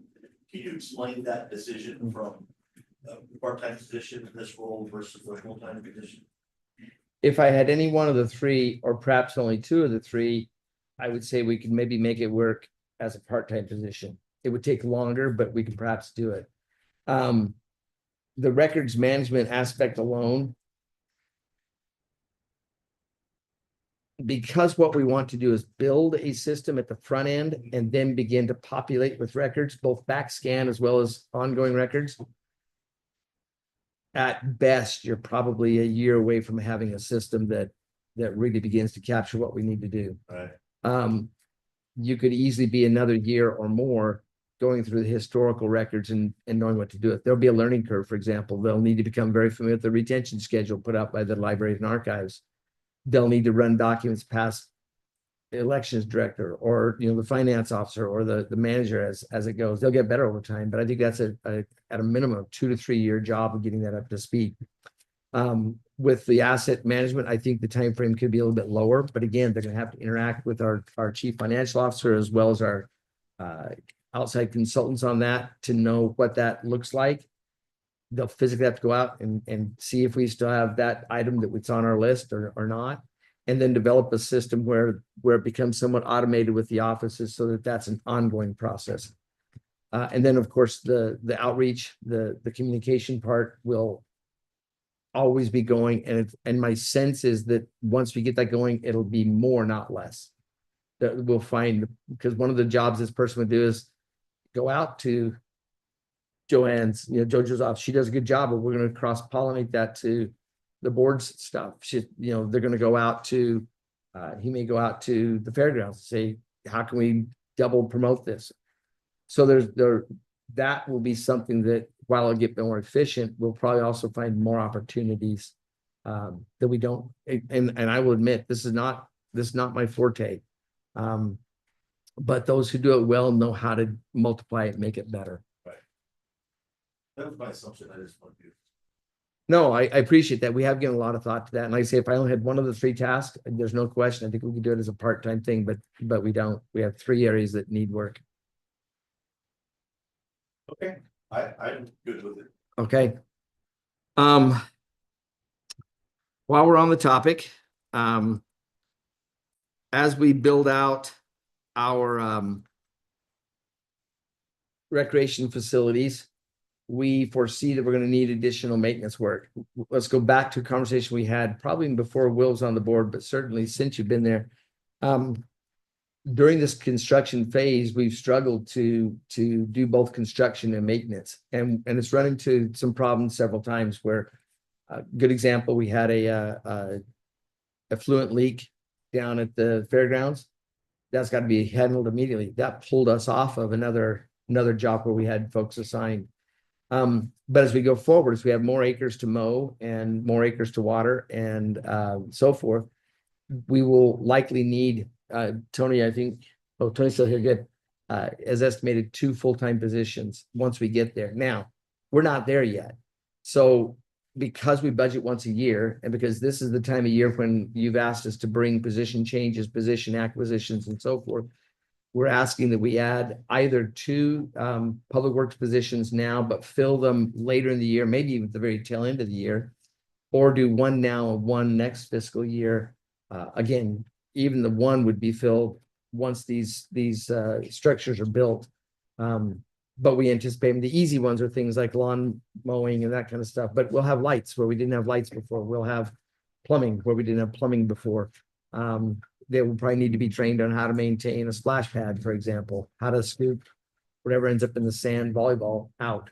And so we would like to budget at this time for 2 FTEs, or alternatively 1 now, 1 next year, knowing that we won't fill them for most of the fiscal year. So you're saying 1 next year being calendar, not fiscal, not No, budget. what I would prefer is to ask for 2 maintenance positions in the 26 fiscal year. If that's too big a chunk to bite off, then 1 in 26 fiscal year, 1 in 27 fiscal year. So the position would start in July. It would probably not be filled till the calendar year at the earliest, probably more likely in the spring. Is it possible to, or more is it possible to approve one for this year 26? But then with the option of it depends on how far along we get with the work that needs to be done. And obviously once we assign work to that individual for fiscal year 26, then we can come back and revisit that need. In the current fiscal year, in the Yes. 26? Yeah, I know that, but if we approve it now, we get it into the budget, but we don't act on that second one yet. And then we revisit that you know. That's exactly what I'm asking for is in fact, I don't anticipate that we hire either of the two positions in July. I would anticipate that we're looking into the late fall or next spring because we won't have the facilities built yet. Once those facilities are built, that's when the additional maintenance requirements will come in. Yeah, But I'll have the placeholder. And the forecast. I think build the two in the budget. Yeah. Okay. I agree. Let's build them and not use them. And then if things go south, we end up maybe not ever filling them, but at least at this point, we have the budget capacity to do it. Okay. The next issue, and I'm gonna ask for Renee's help on this one. During the pandemic, we ended up purchasing Tony as well. How many total cars do we have on the enterprise lease system? 12? 10. Five law enforcement and 5 white fleet. When we started breaking down those leases, and you'll recall, Will won't recall this, but the other two will. In the pandemic, we could not get cars anywhere else. We could not acquire them, especially police vehicles. And so we got into these leases in a bit of a fire sale mentality. And as a result, as we begin to dig into the leases, we found out that we're essentially financing these over a 5-year period. We never owned them until we get at the end and make the decision to own or not to own. But between the fees, the interest that's built in, which is built in covertly, if you will, we're paying about 12 to 13% in fees and interest on these vehicles. Again, that's credit card interest almost. We believe we have the capacity to pay those off. Now, we won't kill the lease. We'll pay them down to $1, whatever the minimum count that they will allow us to pay off to the minimum. We'll still pay the cost of the vehicle as contracted, but we'll get rid of all of the interest and most of the fees. In a recent analysis that the representative gave me, it would be around $50 to $60 per vehicle per month, as opposed to what's our monthly bill right now for 13,000? Yeah, so we're paying, north of $1,000 a vehicle for each of these vehicles per month. And so we would pay that off, and essentially we would cut off the interests. And What's the life cycle of them? So they're 10 years. oh no, they were 5-year leases, weren't they? Right. All of them. How many years have been in place? 2. So we're 40% through. $36,000 approximately On interest savings. Yeah, somewhere's in there. We know there'll be some fees. There's always a fee attached at the end of a lease if you decide to purchase it or if you decide to terminate the lease. The idea of this lease concept is to get you into getting all your vehicles there, so it's constant rollover. I don't know that we're going to go with them on any future law enforcement vehicles, maybe on some of the other vehicles. Yeah, because the half of those units that are upfitted too, right? So we have additional costs out of pocket that we expect to upfit them. Correct. So we can't really those without lease. Those were rolled into the lease. They are. Yeah, the upfitting cost was rolled into the lease. So we're paying for it through the lease, but they're also not transferable. If we turn them back in at the end of the lease, we have to strip all that out and give them the empty trucks. Right? I think we give them back full. That could be. I know when I was visiting with the rep that they don't want to do law enforcement vehicles. That's not their pref. But essentially what we would do is cutting off a whole lot of interest. And we believe we've got the capacity to do that on these 10 vehicles. And we like the vehicles that we have. And we don't know if we're gonna buy them or not, so. They're law enforcement rigs. So what are the chances that we buy them? Isn't the chance up there that we're gonna buy them more than likely?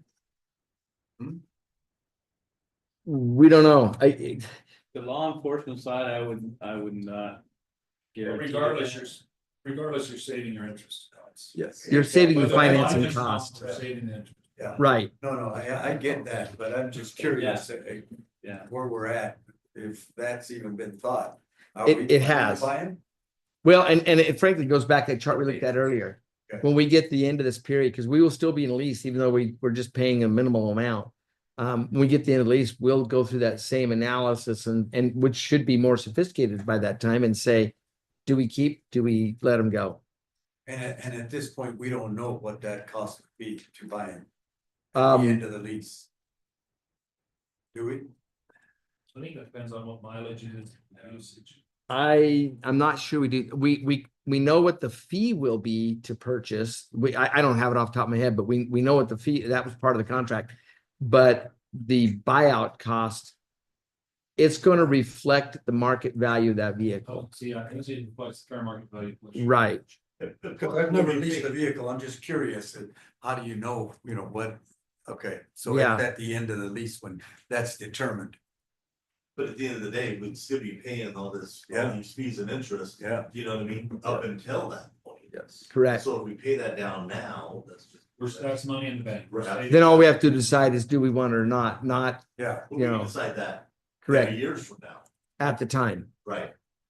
Yeah. But, Okay. but the decision now to pay that down makes perfect sense. So that we're not continually paying that 13%. We will build that into the budget then. Like I said, Renee's been looking at this already. He's the one who actually brought it to me and said, I think we can pay these things off. And like I say, at a minimum, we're saving our finance costs. Good job. Okay. This fiscal year? Yeah, if we have capacity and we can Yeah. find it, is it okay with you if we pay it off before the end of fiscal year? Oh, yeah, the sooner the better. Okay. I can see the wheels turning already. Renee's, I can get here and do this. Rob Peter, pay Paul. Okay, all right. You're gonna hear a similar argument next from your elections director about election equipment and what we're looking to do and some of the crises we need to solve. And because she loves to public speak so much, we'll let her cover the rest of the agenda too. Go ahead on election equipment. So we're wanting to purchase, equipment. We're wanting to eventually migrate to all the new latest and greatest that they have. But right now we're actually focused on the 950, which is what we have is the 450, which is a central count tabulation machine. We would like to purchase a 950. The 450.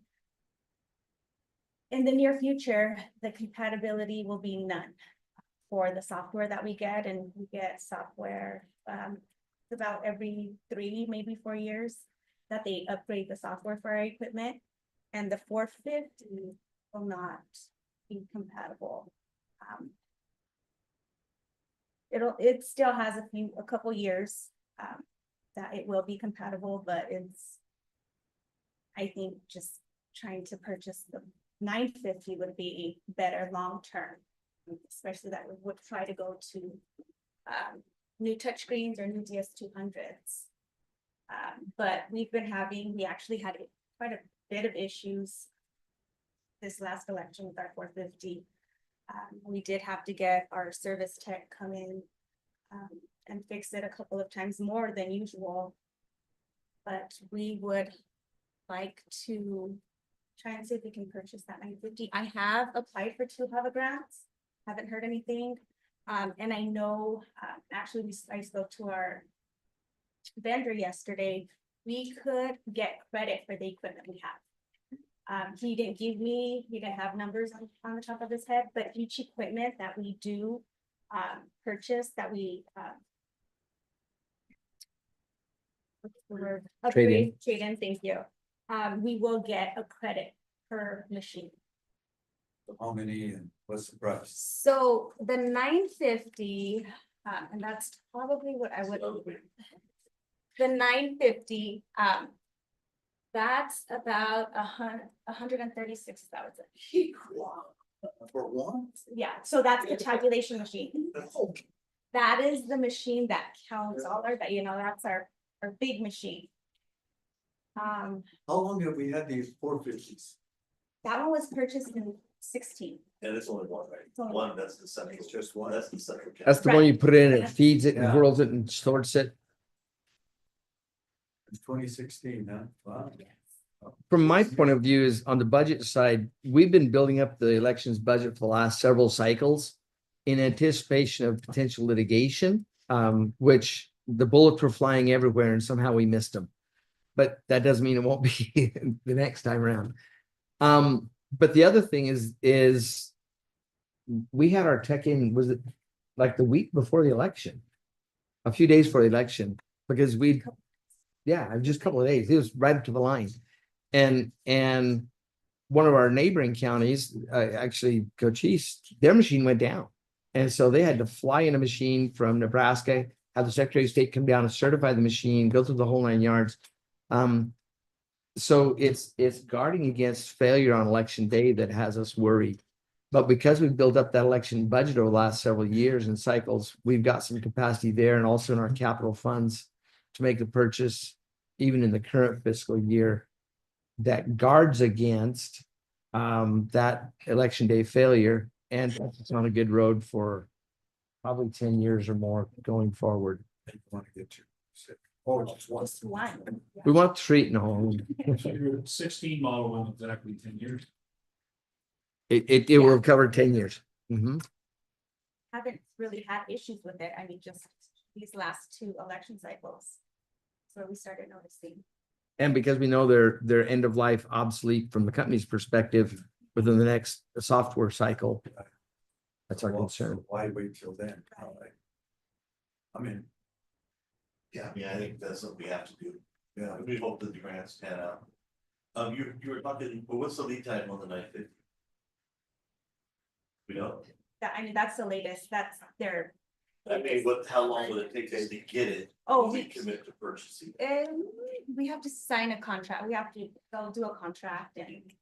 We can have it done by the end of the fiscal Yeah, it year. will. It may not physically be here, but we could have the contract done by the You fiscal know year. how long it takes once we have the contract in place for that to be delivered to us. are they like ambulances? What they take? That's where we coming up with this. Yeah. work session. Yeah. I'm supposed to actually have another conversation with our sales manager, so I'll definitely ask. I do not, I think we could breathe very easy that we would have it in place by our next election cycle. Okay, and do they have consultants that could help you bring in this new system and train you on it? Oh, yes. So they're just not gonna deliver. it Yeah, all. they're just not gonna be like, here, They know. have fun. Now, you also mentioned the touchscreens, and things like that. I mean, is the 950, if we go to the 950, that's compatible with our existing touchscreens and things like that. Obviously, we need to change those out as, Eventually. as a break. And we're developing a plan to do that over time. That's not the ask. No. The ask is only for the 950 centralized unit, replacing that. For the full training program. Right.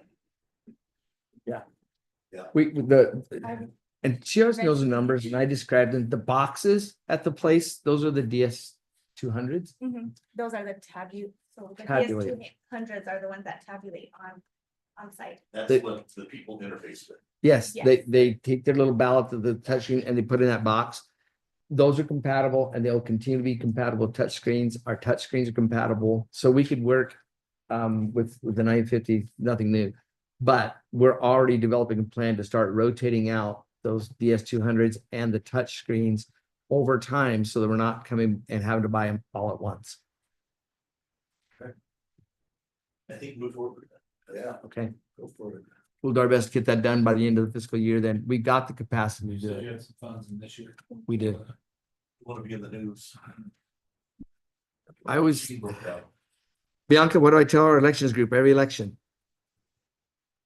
Don't make the news.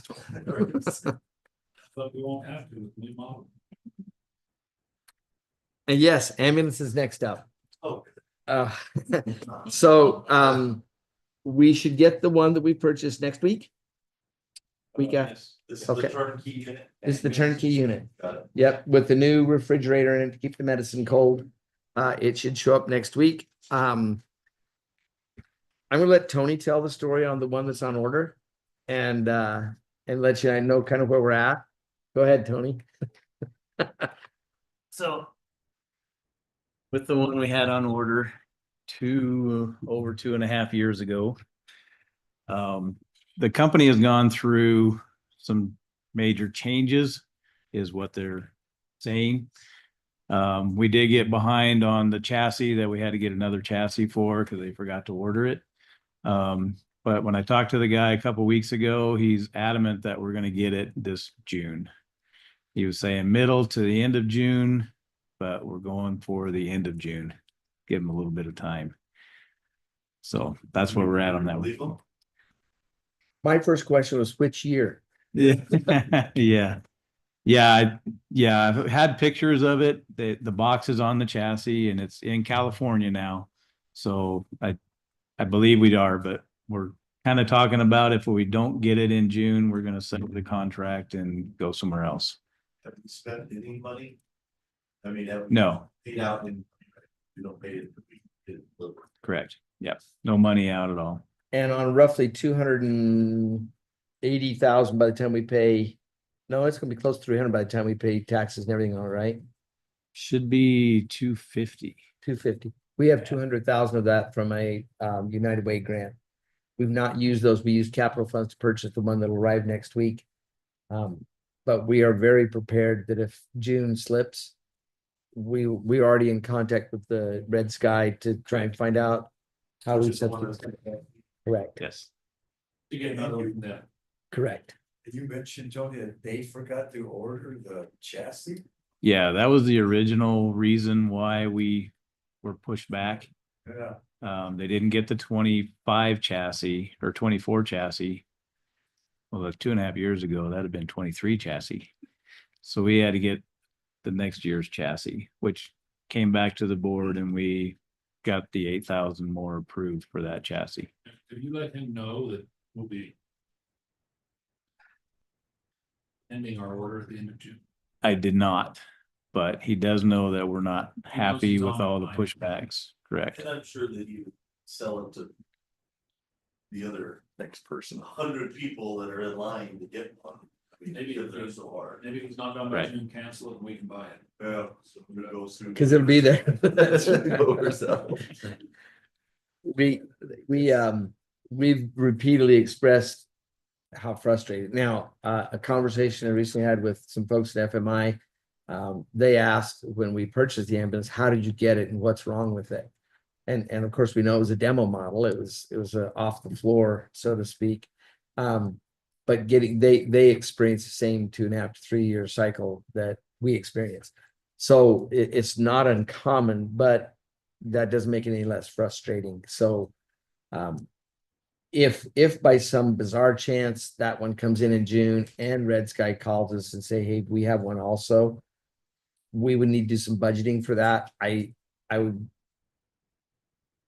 hesitant to do that simply because I don't want to find ourselves in 10 years having to buy 3 new ones that year too. But we would consider it. With that, we're still looking into the reboxing. Correct. So Red Sky is doing an estimate on how much it would be to rebox one of ours already.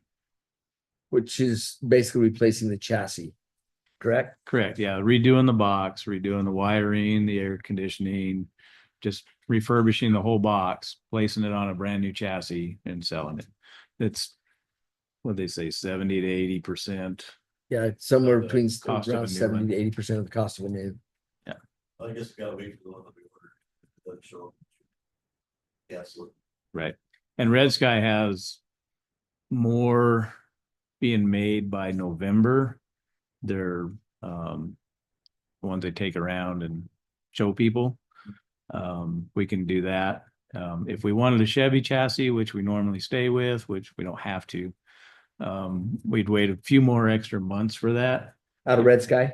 Correct. If we went to change anything inside the box, like the CPR seat that they'd rather have cabinets in, that would be added into that timeline also.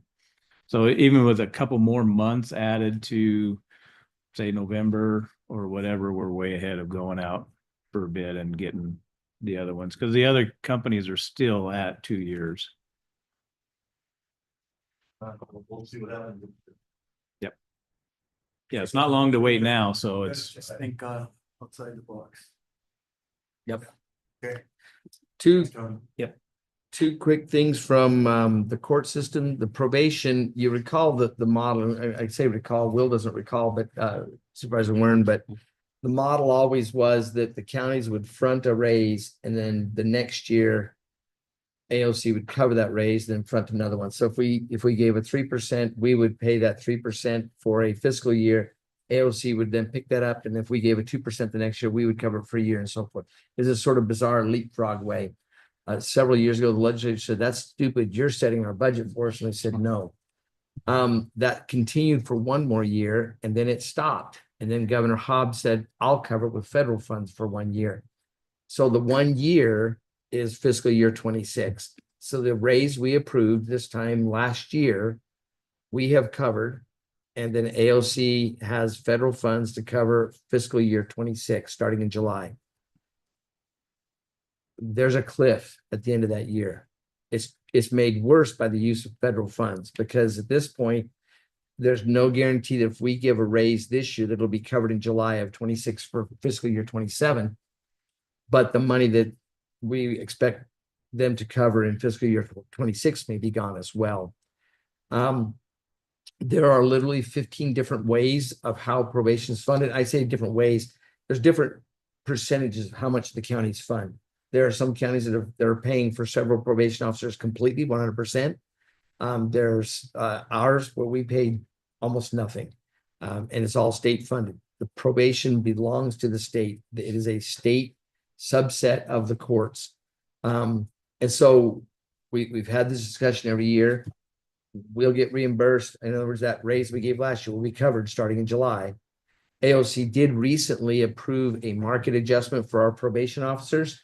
So all of the people currently employed were raised up to match those who are employed in Graham County. Again, that was a recognition of market lag, and that they had accidentally built in an incentive to jump departments. I'm not asking for an answer today, but I want you to be aware of it, and I'll have more conversations with the courts and probation. But I do not see at this point, now this is one of the priorities that CSA had this year, and I texted Craig just this morning, no movement yet. And there's not going to be any movement until we get closer into the nuts and bolts of the budget. So I want that to be on your radar, but we may not be able to answer that until we get a little bit closer to tentative budget adoption. What's that ballpark figure? Just off the top of your head. Probably in the neighborhood of about $10,000 to $15,000. But if it's not covered, that's ours forever. Yep. Right. Okay. It's the structure more than the dollar cost that we've been holding the line on. One that is upon us now is in the Superior Court. There's a position that has taken on several different roles. They've consolidated positions. This is a court services officer, part bailiff, part precedence report writer, part maintenance coordinator. Wears a lot of hats. That position was funded fully 3 years ago with various grant funds. Those have begun to dry up and run out. And so fiscal year 26 would be the year that we adopt that into our budget fully. We budgeted for it last year as a full position, but we didn't pay for it as a full position. So the budget shock will be next to nothing. But I want you to be aware that the county will now have taken that position on fully in fiscal year 26. There won't be any raise other than the raise that's offered to all county employees. But that is one that belongs to the Superior Court, not the probation department. So I want to give you a heads up on that. We've already built that into the budget. Like I say, we will have already adjusted for it. There just won't be the tail off of the grant money is gone. So last item on the budget work session is timelines. The two of you have gone through this many times. You can do it in your sleep. For Supervisor Warren's sake, county budgeting is done in a two-step, really a three-step process where we adopt a tentative budget. That is the entire budget outline. It should be ready to go, show ready. At that point, we cannot exceed that budget. So if you passed a budget, say for 20 million, and we say, we've got $1 million, we're stuck. We can shift money within a budget, or you can go down, say 20 to 19, but you can't raise it. So we always target to have that tentative budget be finished. You'll recall, two of you recall 3 years ago, we were literally hit the last day of June with by the way, here's some money you have to spend, as we had to adjust that after we'd adopted our tentative budget. You have to publish that budget in the paper, in a public, the paper of the county for 2 consecutive weeks. We've checked with the paper, their publishing guidelines. If we pass it on the 17th of June, it will not make the next paper. So it'll go the next two papers after that, which will give us 1 week lead time, and then we would adopt the final budget on July 22nd. And then at that point, it's locked in.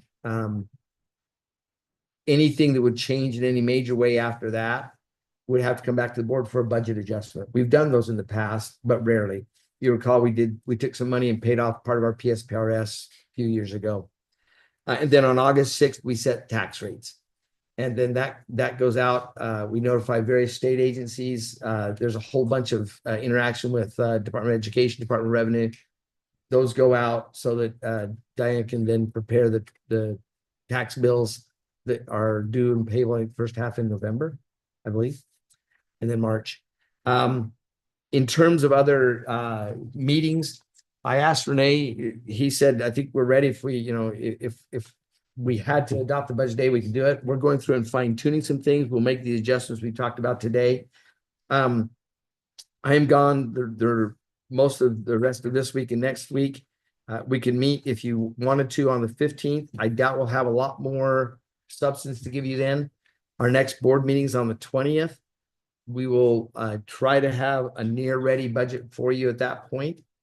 But what I would like to do is tentatively schedule on the week of the 26th and the week of June 9th, a day in there where we could meet in the afternoon if we need to do any wrap up work. We may not need to, but that way we can put it on our calendar. I know Supervisor Campbell, you'd asked that to be done in the afternoon, and we can work around most things. By the way, on the 15th, if we met that day, that's also CSA that day, which, Supervisor Gomez may well be down there for that, or you may be attending that by phone or whatever. So, and I'm not sure we'll have a whole lot more ready for you on the 15th than we do right now. But if we wanted to set some of those dates for budget work sessions, there would be standalone budget work sessions. We would build them in at your pleasure and your direction, whatever works for you. When do you get back in town there? I'll be back in the office on the 15th. You're saying you're proposing possibly on the 15th? If you wanted to, if there are other questions that came up, and I'm going to be in contact with Renee while I'm gone, so I'll be untethered. But Get it out of the way. what's that? I said, I don't need to go to CSA. We can get it out of the way if you want to get it out of the way. Well, I know, with Representative, you've now been elevated to the legislature. What's that? I say Supervisor Campbell had asked me to do those in the afternoon. And so if we did it, you could attend CSA by Zoom if you want to try and do both. Oh, I have to be meeting on the 16th. If I'm going to cancel one of those 5 I just suggested, it would be the 15th. 15th. Yeah. I'm gonna add to the issue, so I'm out that week of June 9th. June what? 9th? 9th. Okay. Okay. Then we will have all of the question answered. In that case, then I would suggest that if we absolutely had to have another follow-up work session, I would say that we should do it on the afternoon of the 5th. But I think we'll have everything ready for you on the 3rd and do a final review before we adopt. Of June. You're talking June. right? That we won't adopt. That'll just be our final show-ready budget. And if we had any follow-up tie-ups, we could potentially schedule on the 5th, but we can get it done.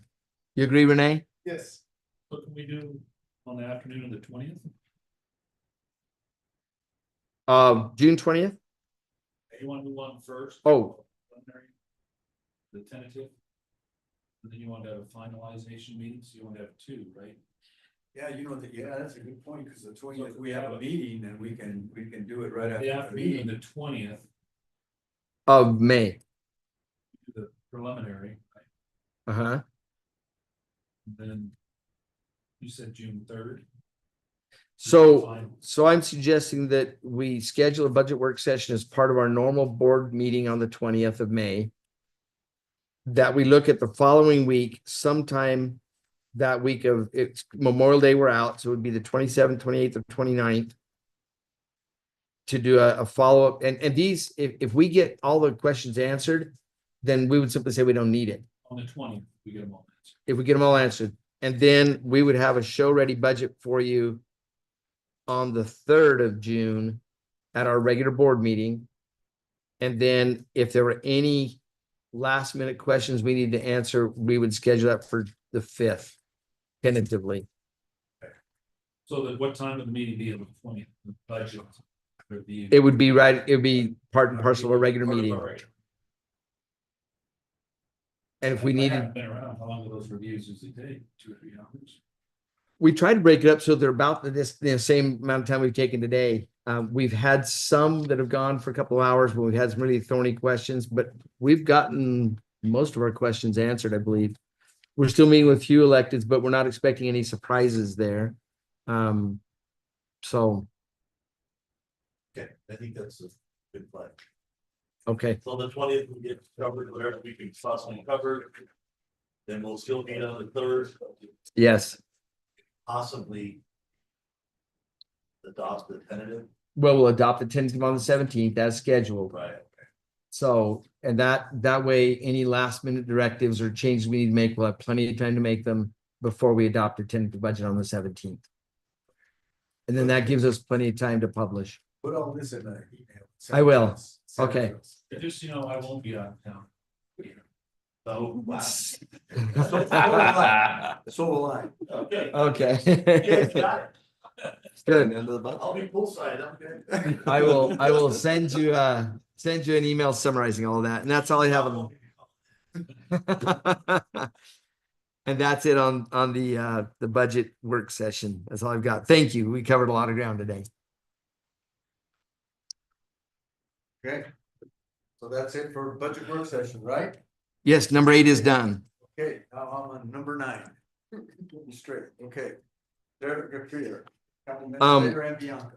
There's really nothing new to report. There are some SCRs that we are concerned about. They're all in holding patterns. We won't know until either the budget or until the budget starts to move, whether they actually put those on the ballot. But at this point, there's a lot of useless fret. The one thing that's getting a lot of chatter at CSA is a solar bill, where they want to streamline how you permit home solar units.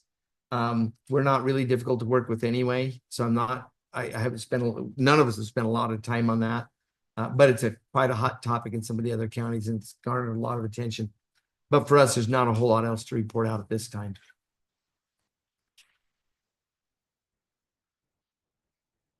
And that's my budget and legislative report. That wasn't much of one. Bianca? Well, Derek covered most of May on the calendar. You're not gonna go over those dates again? No, we can. I will. It's up to, I got all those dates going through my head right now, that's what I asked for. Yes, I will send you an email. county managers is on the 3rd, 14th, eco and small counties, and then CSA is on the 15th. Our next board meeting will be on the 20th, and that will include another budget work session. The 22nd, Renzi and Duncan Junior High promotion, and Friday is graduation day for both Renzi and Duncan. Memorial Day closed on the 26th, Monday. And then just a reminder, our offices are open until 6, so Tuesday through Thursday from 7 to 6. With the short week, we're open until 6. Going into June, our first board meeting on the 3rd, with a possible budget work session that day. County managers on the 13th. Oh wait, Supervisor Campbell is going out of town on the 9th. I'm just Yeah, so Our second board meeting is on the 17th, and that will be the budget adoption of the tentative budget. No small counties or CSA for the month of June. That's all I have for June. July, our first board meeting is on the 1st. Our offices are closed on the 3rd. for the fourth. May go on the 11th through the 14th. And our second board meeting will be on the 22nd, and that'll be we will adopt the final budget on that. In that meeting, no county managers or CSA meetings the month of July. That's all I have. So what are the hours on that first week of July? With Friday and third, what are the hours? The hours, first week of July? It'll be the Yeah. same because The Monday, last day of June, and that's only 3 days, right, so we'll be open, it'll be 7 to 6. 7 to 6. Monday through Wednesday. That's- Yeah, Friday. Okay. Is that it? That's it. Okay, we'll move into our next item of business, consent agenda. Entertain promotion. Motion that we. That's posted. I'll second that. And has been made in second, all in favor, signify by saying aye. Aye. Aye.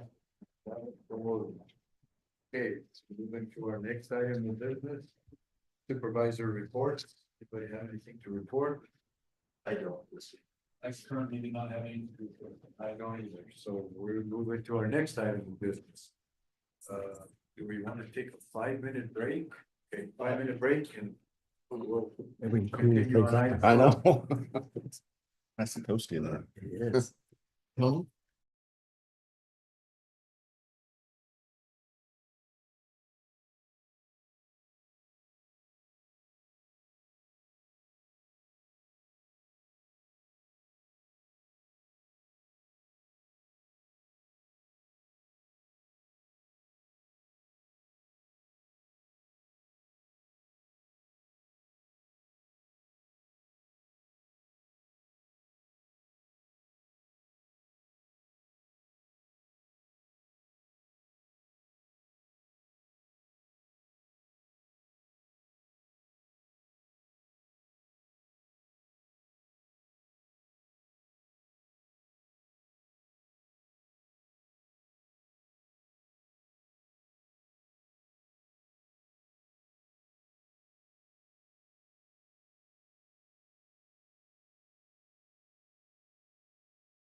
executive session. I second that. Oh, is he recording? You're recording right now. Oh, Right now? yes, yeah. I second. Motion has been made and second. All in favor signify by saying aye. Aye. Aye, ayes have it, so ordered. Okay, the Greeley County Board of Supervisors are now meeting in executive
No, after the meeting. We are now adjourned from executive session and we are now adjourned from this meeting.